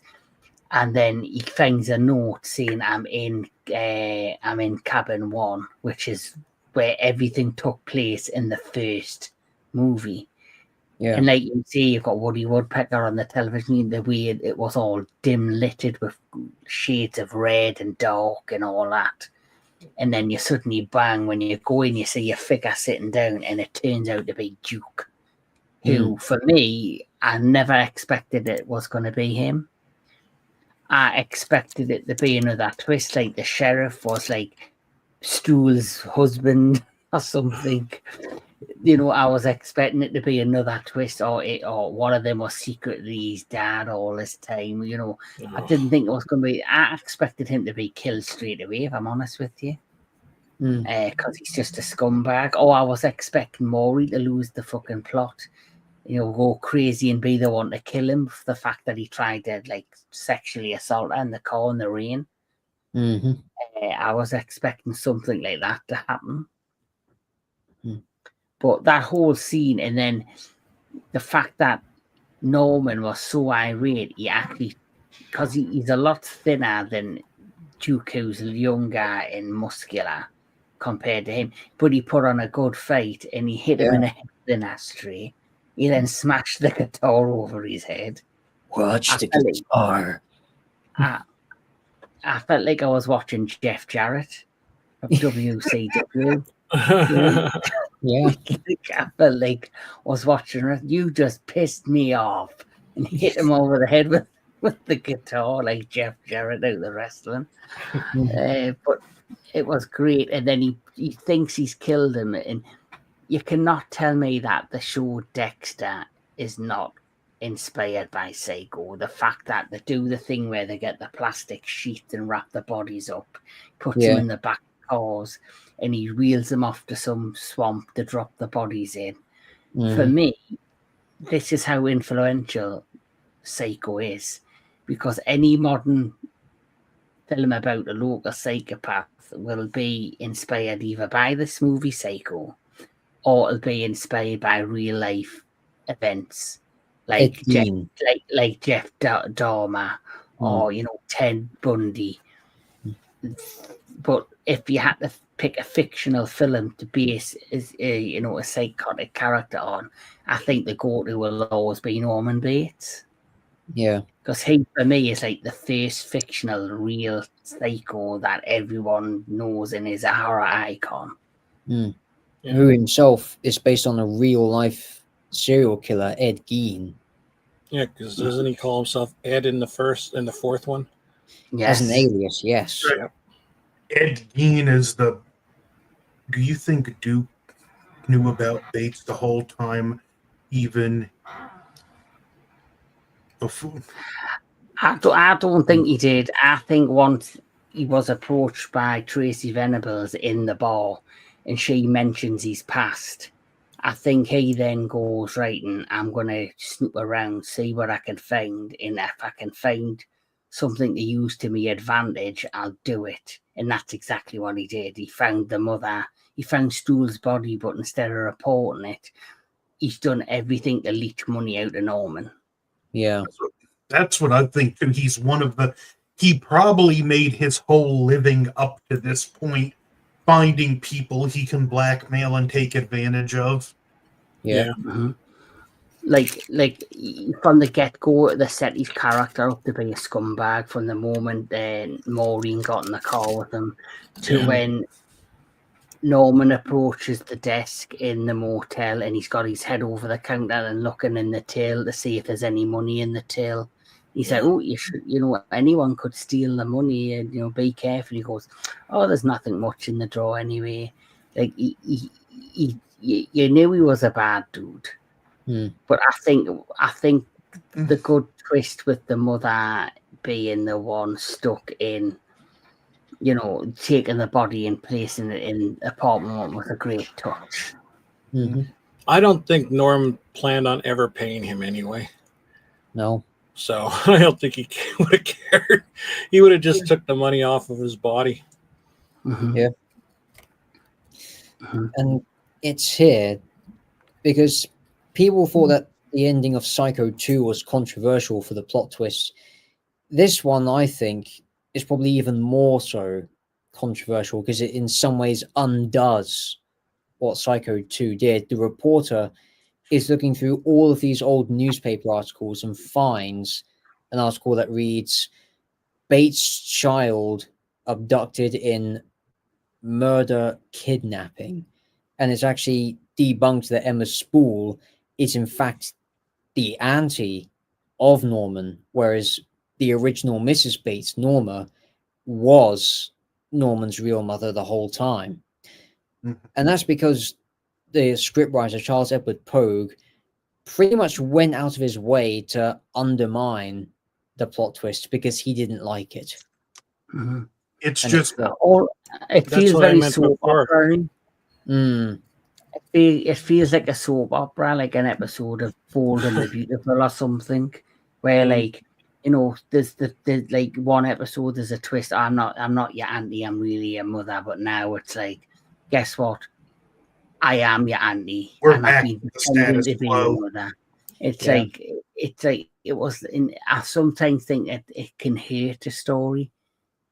Sometimes, and I feel like this kind of hate the plot twist from the first movie. Yeah, because like agree. you said, it underlined everything in the first one, and it just makes everything too confusing, convoluted. That it's another. It's like an unnecessary plot twist to try and shock the audience, which wasn't needed.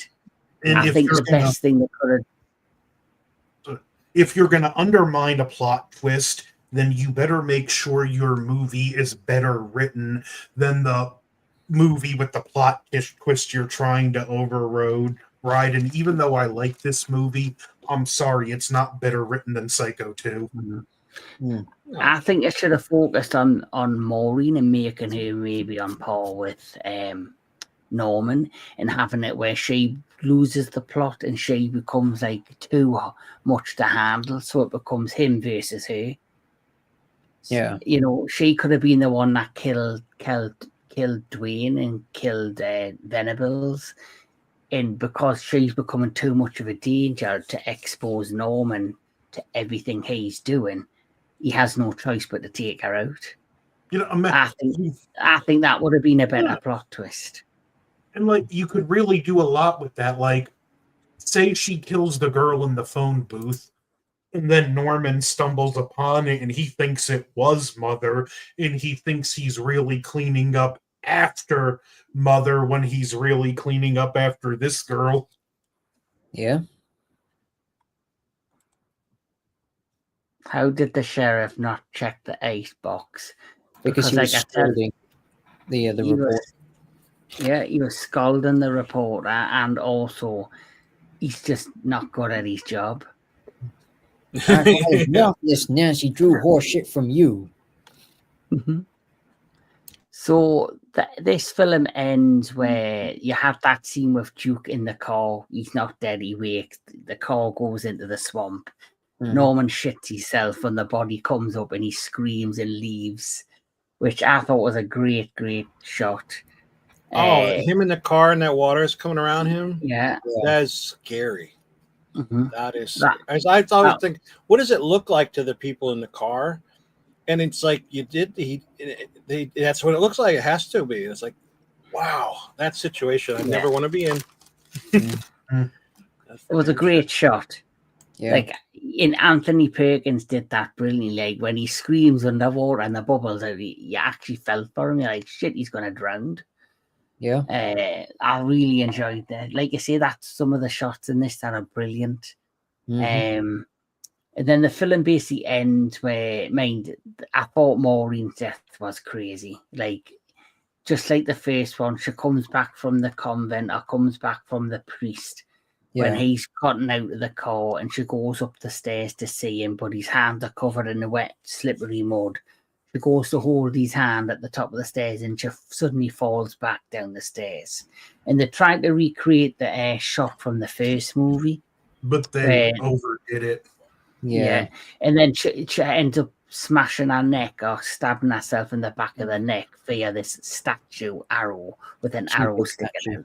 I think that part's probably, I know, I was like, no, come on. Like, I felt like he was going to be happy for once. Yeah. And then that happened. It's almost poetic if you think about it. It's like she got hit in the back of the head with the cherub in the beginning of the movie, and then it's like eye for an eye in a way almost. I like that I like the fact that her death was accidental. Yeah. However, all we really needed was just her falling down the stairs and breaking her neck. We didn't need that arrow piercing the back of her neck. No. Yeah. But again, it also elevates the sympathy factor for Norman, because since Mary, who turned out to be a traitor in Psycho 2, Maureen was really Norman's second chance of having a normal connection or even a relationship, just like any normal human being. But again, that's been taken away from him, and that just makes him a little bit more tragic. But it's the way in which it leads up to, with her being impaled on the Cupid statue. I get the irony, but as we've said, it's overplayed. It's overplayed.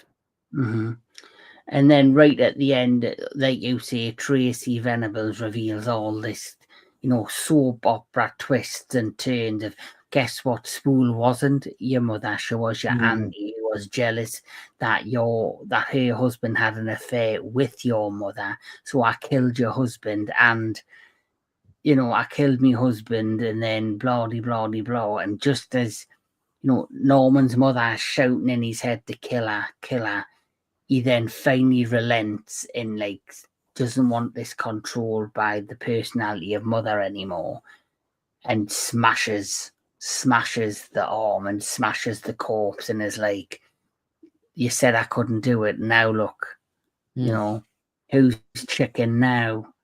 And he kind of he's now frees himself of the control of mother as the sheriff and that arrives, and he gets arrested. And then you have that brilliant shot where. Are you sure that was the fourth one? No, that was the third. Third one.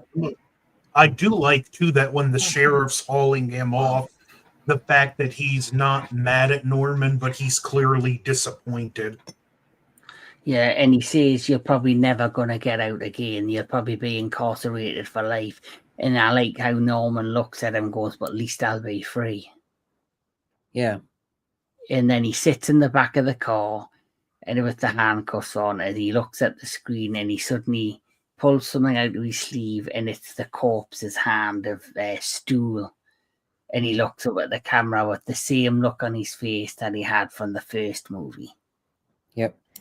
And notice how when everything fades out, it's the background shot of the road that fades out first. Then it's the lighting on the actual car. Then the actual film itself fades out.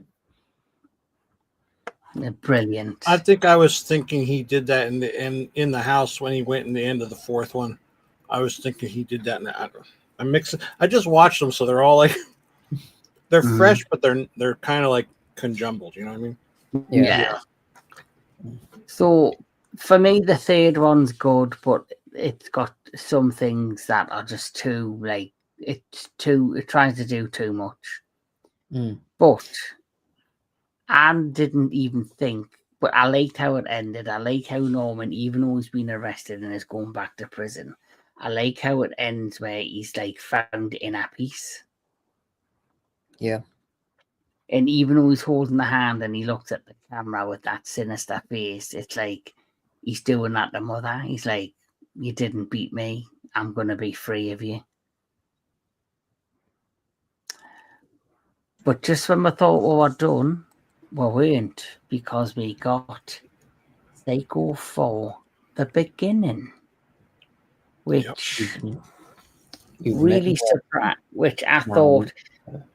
If the first two sequels weren't a cash grab, I thought, well, this one's got to be a cash grab.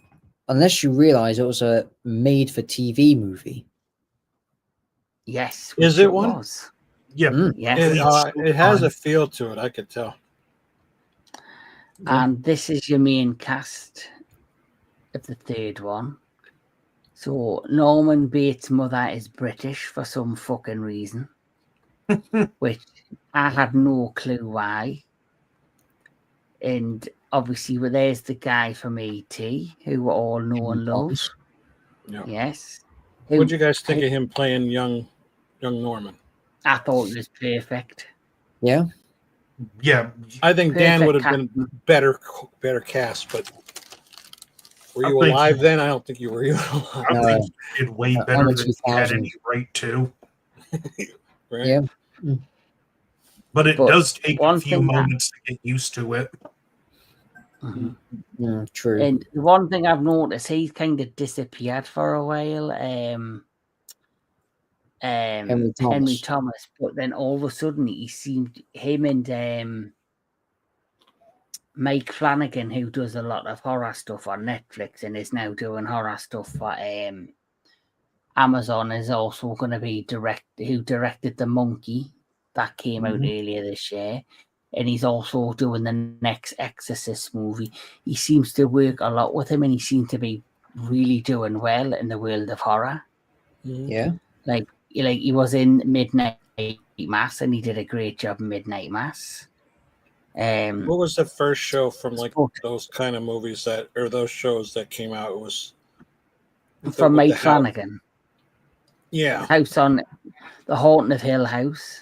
Yeah, that's where I first saw him come back. Well, technically, I first saw him come back in that ET commercial. Mm. He Yeah. was in the house. With He was the- in the house, the Haunting of Hill House. Then it's the Yeah. Haunting of Blythe Manor. Then it's Midnight Mass. Oh, in the house, the Fall of the House of Usher.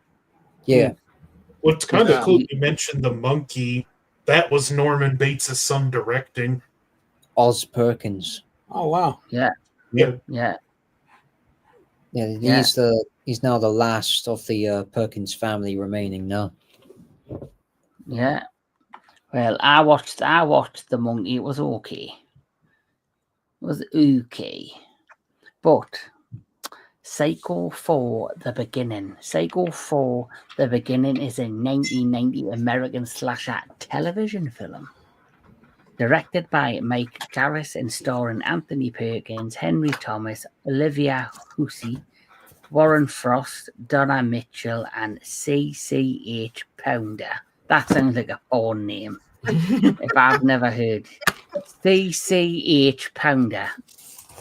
Yeah, she was the paramedic in NCIS New Orleans, and is also, yep, great artwork, and has a small cameo in Michael Dougherty's Godzilla King of the Monsters. She was the woman in the courtroom asking Serizawa, "You'd want to make Godzilla our pet?" Yeah. And And I think she's actually the boss, or she's like the police department boss in the new Naked Gun film, because I've seen her in the trailer. let's be real, her role in this film, he really is one of the true heroes of the franchise. Mm-hmm. Yeah. I agree. So it serves as both the third sequel and prequel to Alfred Hitchcock's Psycho, focusing on the early life of Norman Bates and the flashbacks that took place prior to the event of the original film. It is the fourth and final film in the original Psycho franchise and Perkins' final appearance in the series before his death in 1992. Which this does feel really like the final. Like I watched this knowing that he'd passed a couple of years after it, and I think you said, Anthony Jordan, it feels like a memoir to the previous films. Like it's like he's like it's like writing his own novel to his past and his life. And I like this plot, and I like the story, and I like how they emphasize on the Norma and Norman relationship and what kind of drove him to become the man he became. Yeah.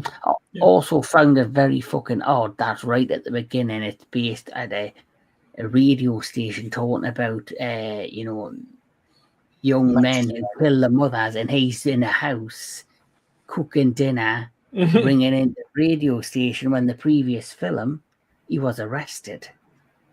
Yeah, it's honestly one of my few complaints of this film is that I wish they would have addressed how he got out so fast a little better. There might be a reason, because the screenplay is by Joseph Stefano, the same screenplay of Hitchcock's original. And I don't remember exactly which interview this was in, but he said that he didn't like the direction 2 and 3 were going, so he sought to just ditch that completely and focus solely on the original. So this, you could say, is a retcon of 2 and 3 altogether, and instead takes an alternate chain of events, leading on just from the original. I could see I that. feel like though, it's what's good is it's done in a way where it doesn't just straight out say those events that doesn't happen. Not like the Halloween franchise. So it says once again. That's been retconned twice, though, hasn't it? Because there's 3 timelines. There's the timeline from 1 to 5, and then you've got the H2O timeline, and then you've got the Rob Zombie timeline, which is completely separate, and then of course you've got the 2018 timeline. So fuck me. Why don't they do Halloween the multiverse? No. The Myers verse. I have a song written that I'll have to let you hear. It's called Chrome Messiah. It's based off Jason 10. That's Michael. That's not Michael Myers. I'm thinking because the character kind of looks like it. Never mind. You had to make me think of the Jason universe. I saw the standee for the Angry Orchard, and I thought of you, Anthony. So we can quickly whiz through this one. I'll just read the plot because it'll be quicker. Once again rehabilitated, Norman Bates is now married to a psychiatrist named Corrie and is expecting a child. Norman secretly fears that the child will inherit his mental illness. One evening, he hears radio talk show host Fran Ambrose discussing the topic of matricide with her guest, Dr. Leo Richmond, Norman's former psychologist. Norman calls into the radio show using the alias Ed to tell his story. Norman narrates is seen as a series of flashbacks set in the 1940s and 1950s, some slightly out of order. When Norman is 6 years old, his father John dies, leaving him in the care of his mother Norma. Over the year, Norma, who is implied to suffer from schizophrenia and borderline personality disorder, dominates her son, brutally beating him for even the smallest infraction, throwing him out in the rain when naked, teaching him that sex is sinful, dressing him up as a girl and smearing lipstick on his face as punishment for getting an erection during incestuous foreplay that Norma herself initiated. She forces him to urinate like a female by instructing him to squat over a pitcher. She also takes her frustrations out on Norman when business at the motel falls due to the new interstate routing potential customers away from their location.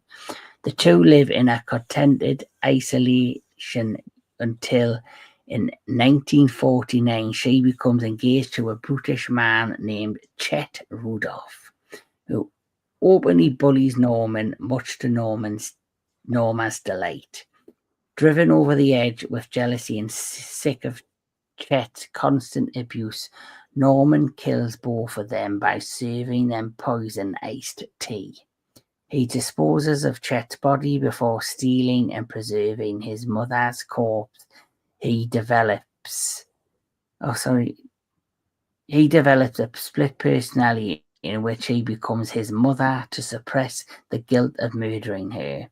Whenever this personality takes over, it drives him to dress in his mother's clothes, putting on a wig and talk to himself in her voice. As mother, he murders Holly and Gloria, two local women who try to seduce him during their stay at the motel. After these and other killings, Norman awakens convinced that mother is responsible and destroys the evidence. In the present day, Dr. Richmond realizes Ed is Norman and tries to convince Ambrose to trace the cause. Richmond worries are dismissed. Norman fears he will go insane and kill again. He tells Fran that Connie got pregnant against his wishes and that he does not want to create another monster. He then tells Fran he realizes that his mother is dead, but he plans to kill Connie with my own hands just like the first time. Norman takes his wife to his mother's house with the thought of killing her and her unborn baby. Connie reminds Norman that it was his own choice to go insane and do the things he did, reassuring Norman that their child will not be a monster with their guidance. He realizes the truth about having freedom of choice and he drops his knife. Finally, Norman impulsively sets fire to the house where all his unhappiness begins. As he tries to escape the flames, he hallucinates that he sees his victims, Norma, and eventually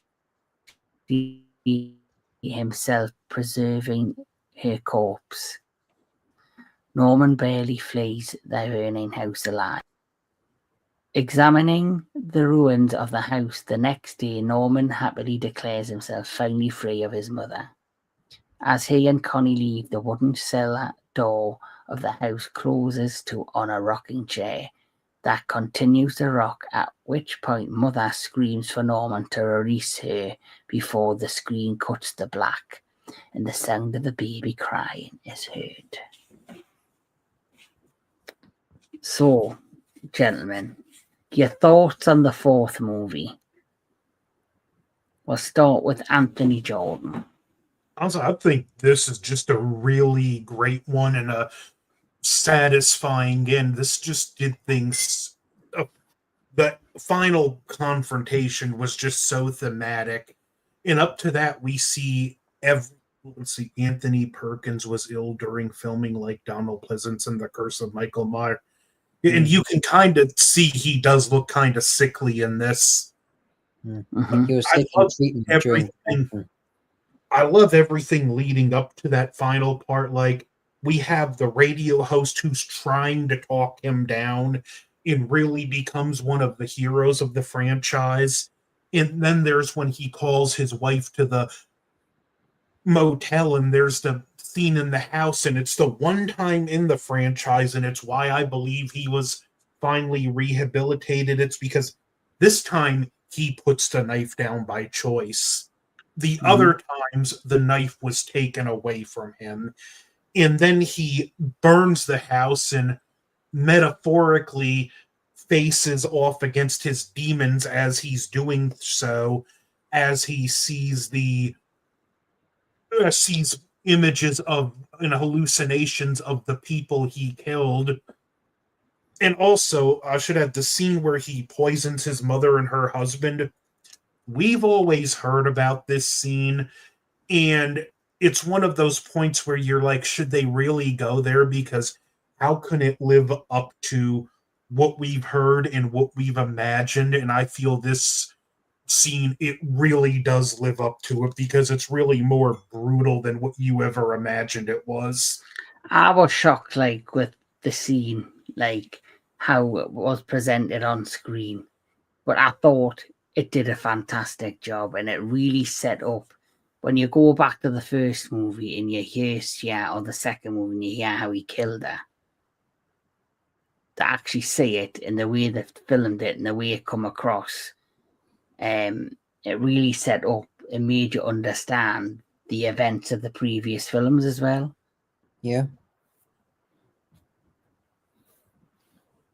I think that Psycho 4, it's, for the most part, it's great. It's a nice send-off for Norman Bates from Anthony Perkins, who, after being typecast in the beginning,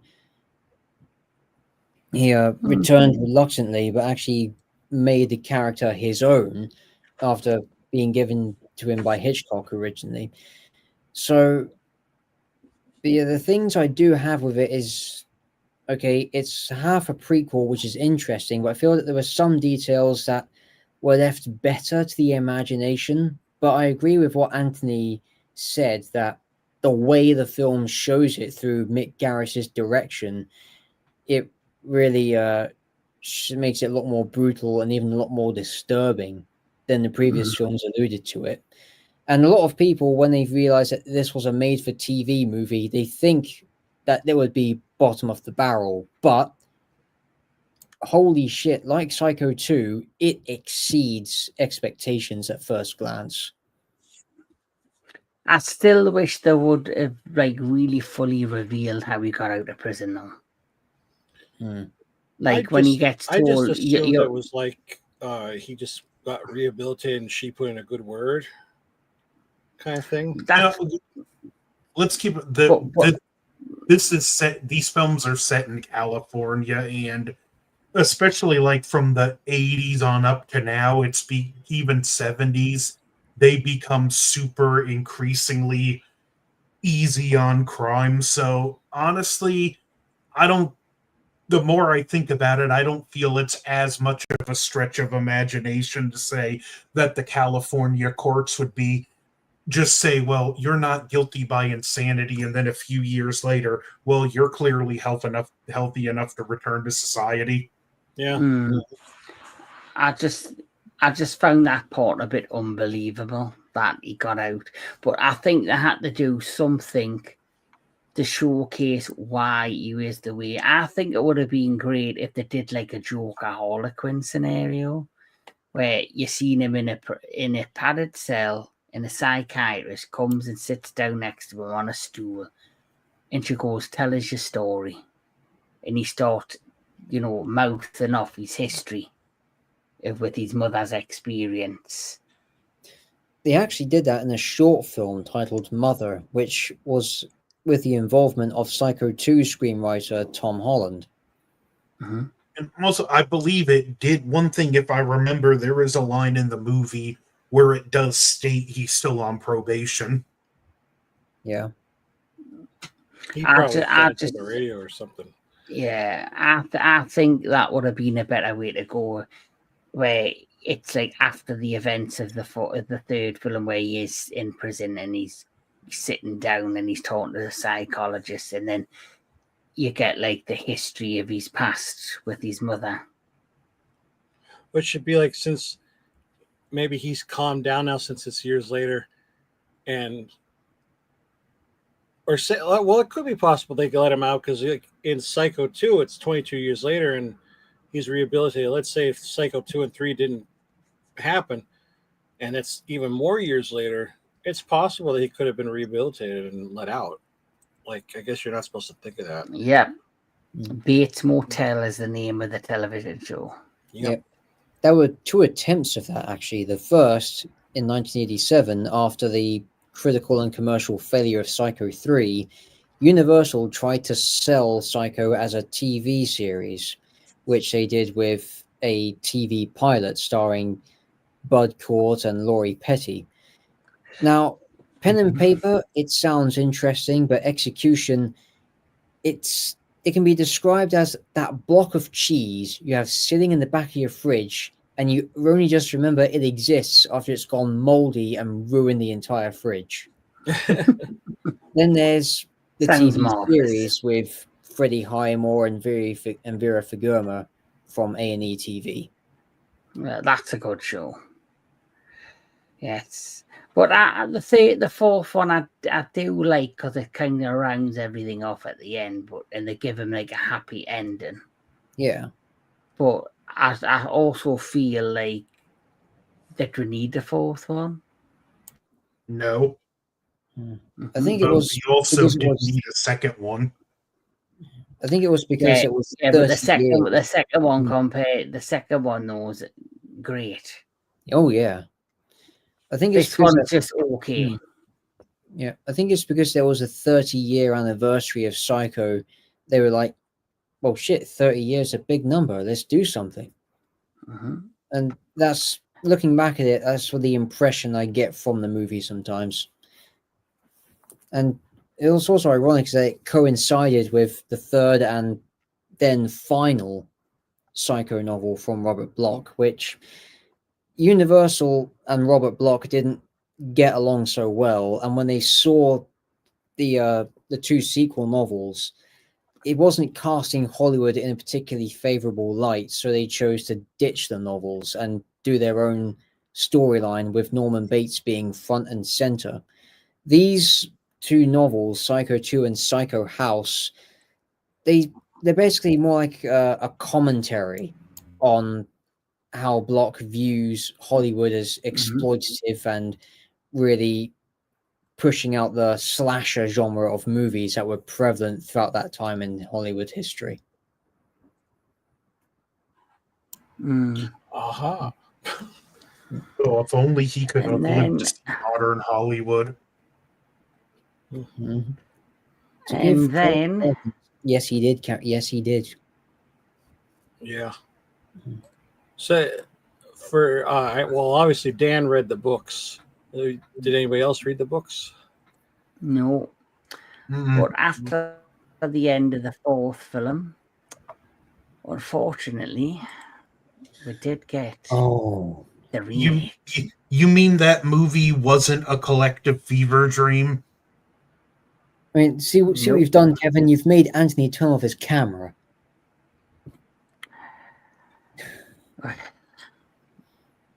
Dan, what can I say?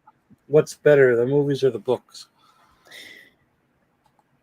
Now this it's going to vary from one person to the other, but the book version of Psycho 2, it's actually a very decent follow-up to the novel. It has a really good plot twist in the final chapter of the book, which, if you haven't read it yet and you want to, I won't spoil it.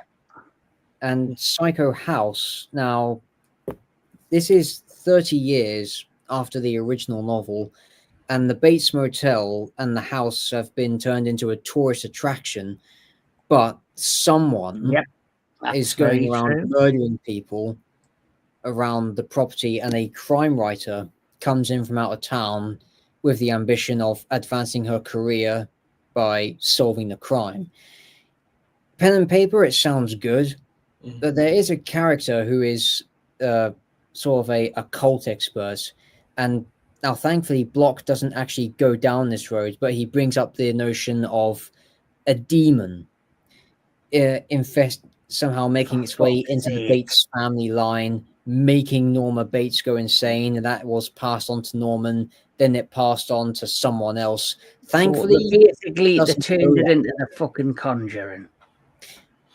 Now that's just spitballing ideas. That's not the actual reason, thank God. But I mean, I'll just leave it to you to find out for yourself by tracking down copies of the books and drawing your own conclusions. And then in 2016, they released another book called The Institute. No, Sanitarium. Sanitarium, yes. That's an in-between book by Chet Williamson based upon the first two novels. It picks up after Norman's incarceration at the end of the first novel, and someone within the Institute, not Norman, someone else is going around killing orderlies and patients, and Norman has to work with his psychiatrist, who becomes a central character in the second book, to find out who it is. But there's a very big plot twist in here through the introduction of Norman's half-brother, who is actually relevant in the TV show Bates Motel. Oh, okay. So whether one inspired the other, I'm not quite sure. Okay. Because he only mentions in the movies about having a brother when he died when he was 5. Right? Was that in the fourth one? He said something about or in the first one, something about a brother. He had a young brother, but he died when Norman was 5. So no, that was his father. That was his father? Yeah. Okay. See, I'm telling you, it's all over the place. Yeah. Thank God so you're just here. quickly, your quick thought on the remake. Oh dear. Just quick thought. Mine's a one syllable word.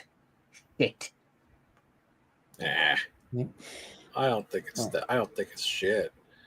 I mean, it's worse. Like I said, I saw this before any of the other ones, so I have a memory of going to the movies with my mom to see it, but watching it now, I don't like Vince Vaughn as Norman. He's too smug. It's like he's a little too goofy. I guess he's playing more of the childish side, but I don't know. There were times he was creepy in that, but I do like that they tried to do it as much as they could and pertain to the times. Even the the intro, it seemed a little quicker, but instead of just 1998, it was written out. They kept that going, so they tried to at least keep it somewhat original. Instead of 40,000, it was 400,000. 400,000. So that's inflation. Yeah. That one, best friend Sam. Who the hell's going to take right. 40 grand? Let me run away and come right back tomorrow. The problem, it's set in then modern day, but everyone's still talking like they're in the 60s.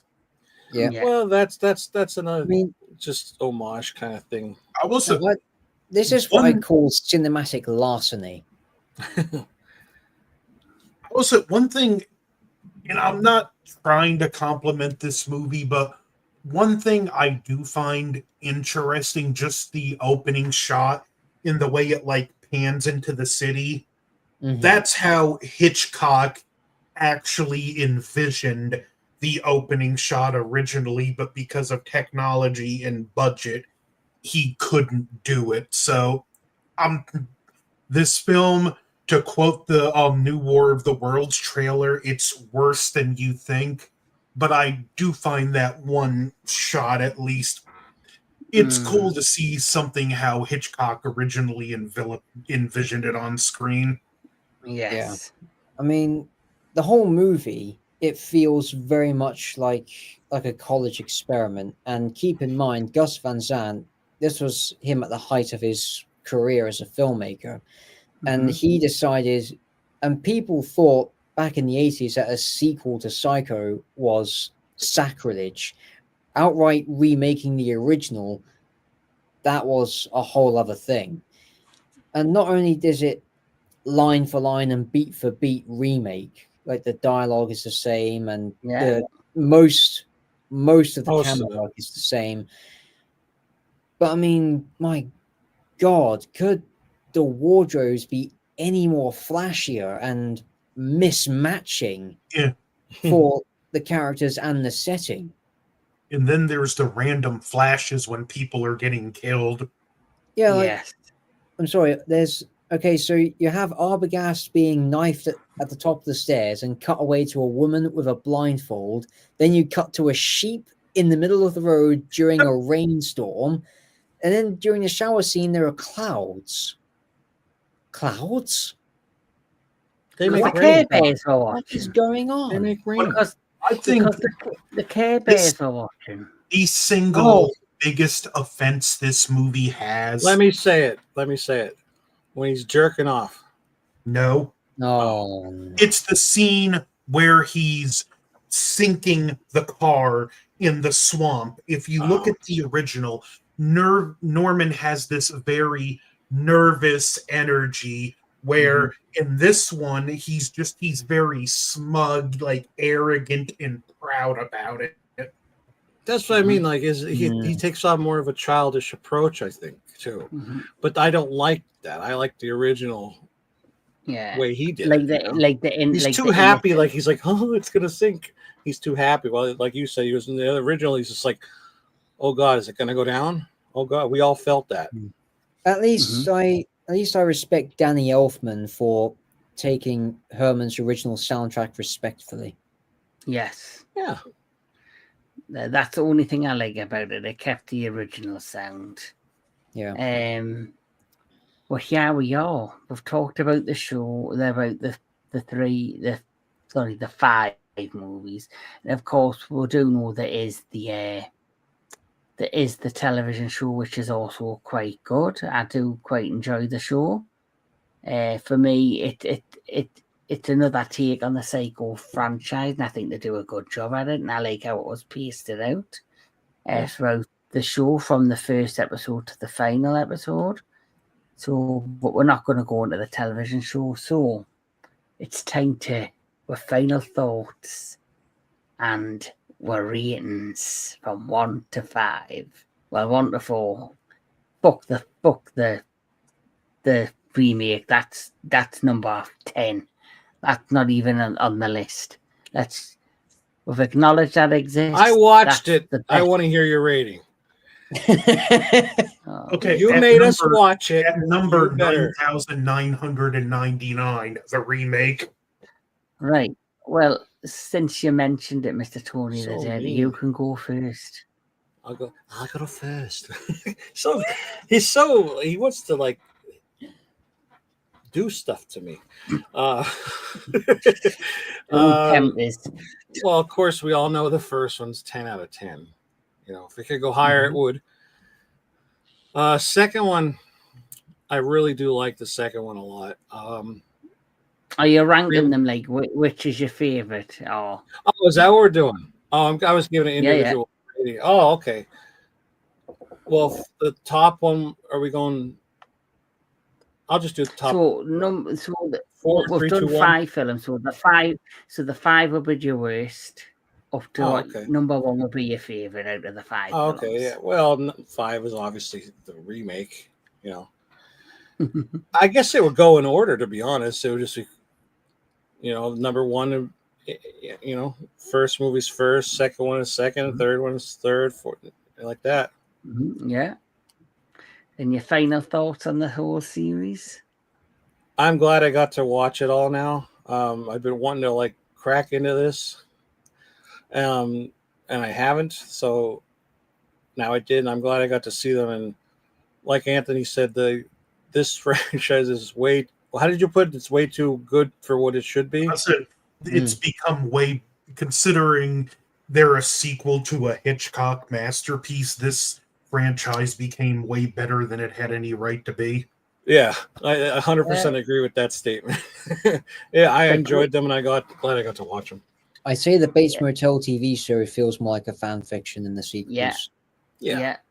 I would say this. I would say the first one, nothing's going to beat it. It is what it is. It's a classic. But the one thing I like about the other sequels, it might not live up to the first one, but it's great storytelling that follows one character's story consistently from first to four.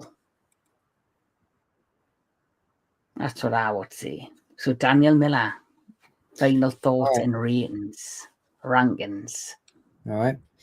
Rankings at the number 1 spot, at the very top, very best of the best, undoubtedly would be Hitchcock's Psycho from 1960. It was a pioneer on many fronts in cinema history. It brought ahead a new type of villain that was ahead of the curve at that time, and as a fantastic cast, a great score by Bernard Herrmann. Now, Psycho 2, this one I actually put on the same level as the first Psycho. It's a sequel that is masterful in a lot of ways. In fact, it even stands on its own against its predecessor, considering the first film's reputation. Psycho 3, it won't be as good as the others. Now, I love it for what it is. It's a great mid-80s slasher movie with some comedy and nice little things to pick up on, and an interesting directorial style by Anthony Perkins. As a Psycho movie, it is the weakest of the original 4. Psycho 4 I'd actually put above Psycho 3 and just underneath Psycho 2. It rounds out the storyline in its own way, and it brings, just like how Psycho 2 brings Norman's character arc full circle, it brings a definitive end to the Norman Bates story. Now, that's what Tarantino said about the first and second Psychos. It doesn't matter 20 or 30 years from now which of the two you remember watching the most, or if you get them confused, because they both tell the Norman Bates story. Yep. Now, the Psycho remake, just, Gus, what the fuck were you thinking? I mean, if you were going to be experimental, just come out and say you were being experimental. And if you say that, oh, we remade it in color because people don't like watching black and white movies, if that's the case, why not just hire a team to colorize the original movie, even though I'm not a big fan of colorizations myself? I mean, why waste that much money and even your own career at that expense? Why? What can we say? Do you guys think it would have been better if it was recast? Maybe? It still would have been a shot-for-shot remake with weird image insertions, so I don't see the recasting helping any. And because it has the Alfred Hitchcock name, I agree. there's going to be a lot, and I mean a lot of pretentious takes going on about it, and a lot of member berries. Being like, oh, remember this shot from Psycho? We've done it this way, but in reverse. And it's like, give it a fucking rest. Come on. Well, they all go a little mad sometimes. Queen Glamazona is not a fan of any of the sequels. Well, each to their own. We're all like what we like. We're all you know, we're all. But she don't did have to say like the she same hasn't thing. ever seen the fourth one in its entirety because it falls asleep. Yeah, Hmm. that is true. She did see that. And we stand by the So- fourth one. So, Yeah. and in case anybody didn't know, we're right. We are always right. Mhm. So, Anthony Jordan, you're up. Your rankings. I'm gonna rank from least favorite to favorite. So, in last place at number 9,999, we have the remake. It was completely pointless, and me and the professor have talked about this before. I know the smart answer is you shouldn't remake Psycho, but it was going to happen anyway. And I think Mhm. it would have been interesting if the remake was called anything but Psycho, and it was more of a direct novel remake interpreting Robert Bloch's novel. You could have at least given it points for a what if scenario there, or a curiosity. At number 4 is Psycho 3. Why I like it and appreciate it for what it is. I feel it's the weakest, and part of the reason is Norman Bates goes from not sympathetic to the least sympathetic he is in all the films. So in that respect, it can be tough to watch in places. In third place, Psycho for the beginning. It's just a good finale to the series, and it does feel so rewarding and gratifying when you see Norman Bates finally overcome his demons and, like I said, put the knife down by choice this time, not have it taken away from him. At second place, Psycho 2. It's a very layered and complex psychological horror film that leaves you, the viewer, questioning what's going on. And I would say it's almost, if not neck and neck, with the original. And at number 1, the original Psycho, one of the greatest films ever made. I can't say anything about it that hadn't already been said. It was the first film to really depict this layered psychological depiction of a character, and it set the stage for a plethora of films to come. Mhm. Why do they Basically just make bankrupt. sequels or remakes? I tell you why, because the Hollywood originality well is fucking dry. It's It's so gone. dry, there's nothing left at the bottom of that well. That's They're why. creatively bankrupt. As for that, I don't agree with that. I think they did a great job with a number of the movies, but like I say, each to their own.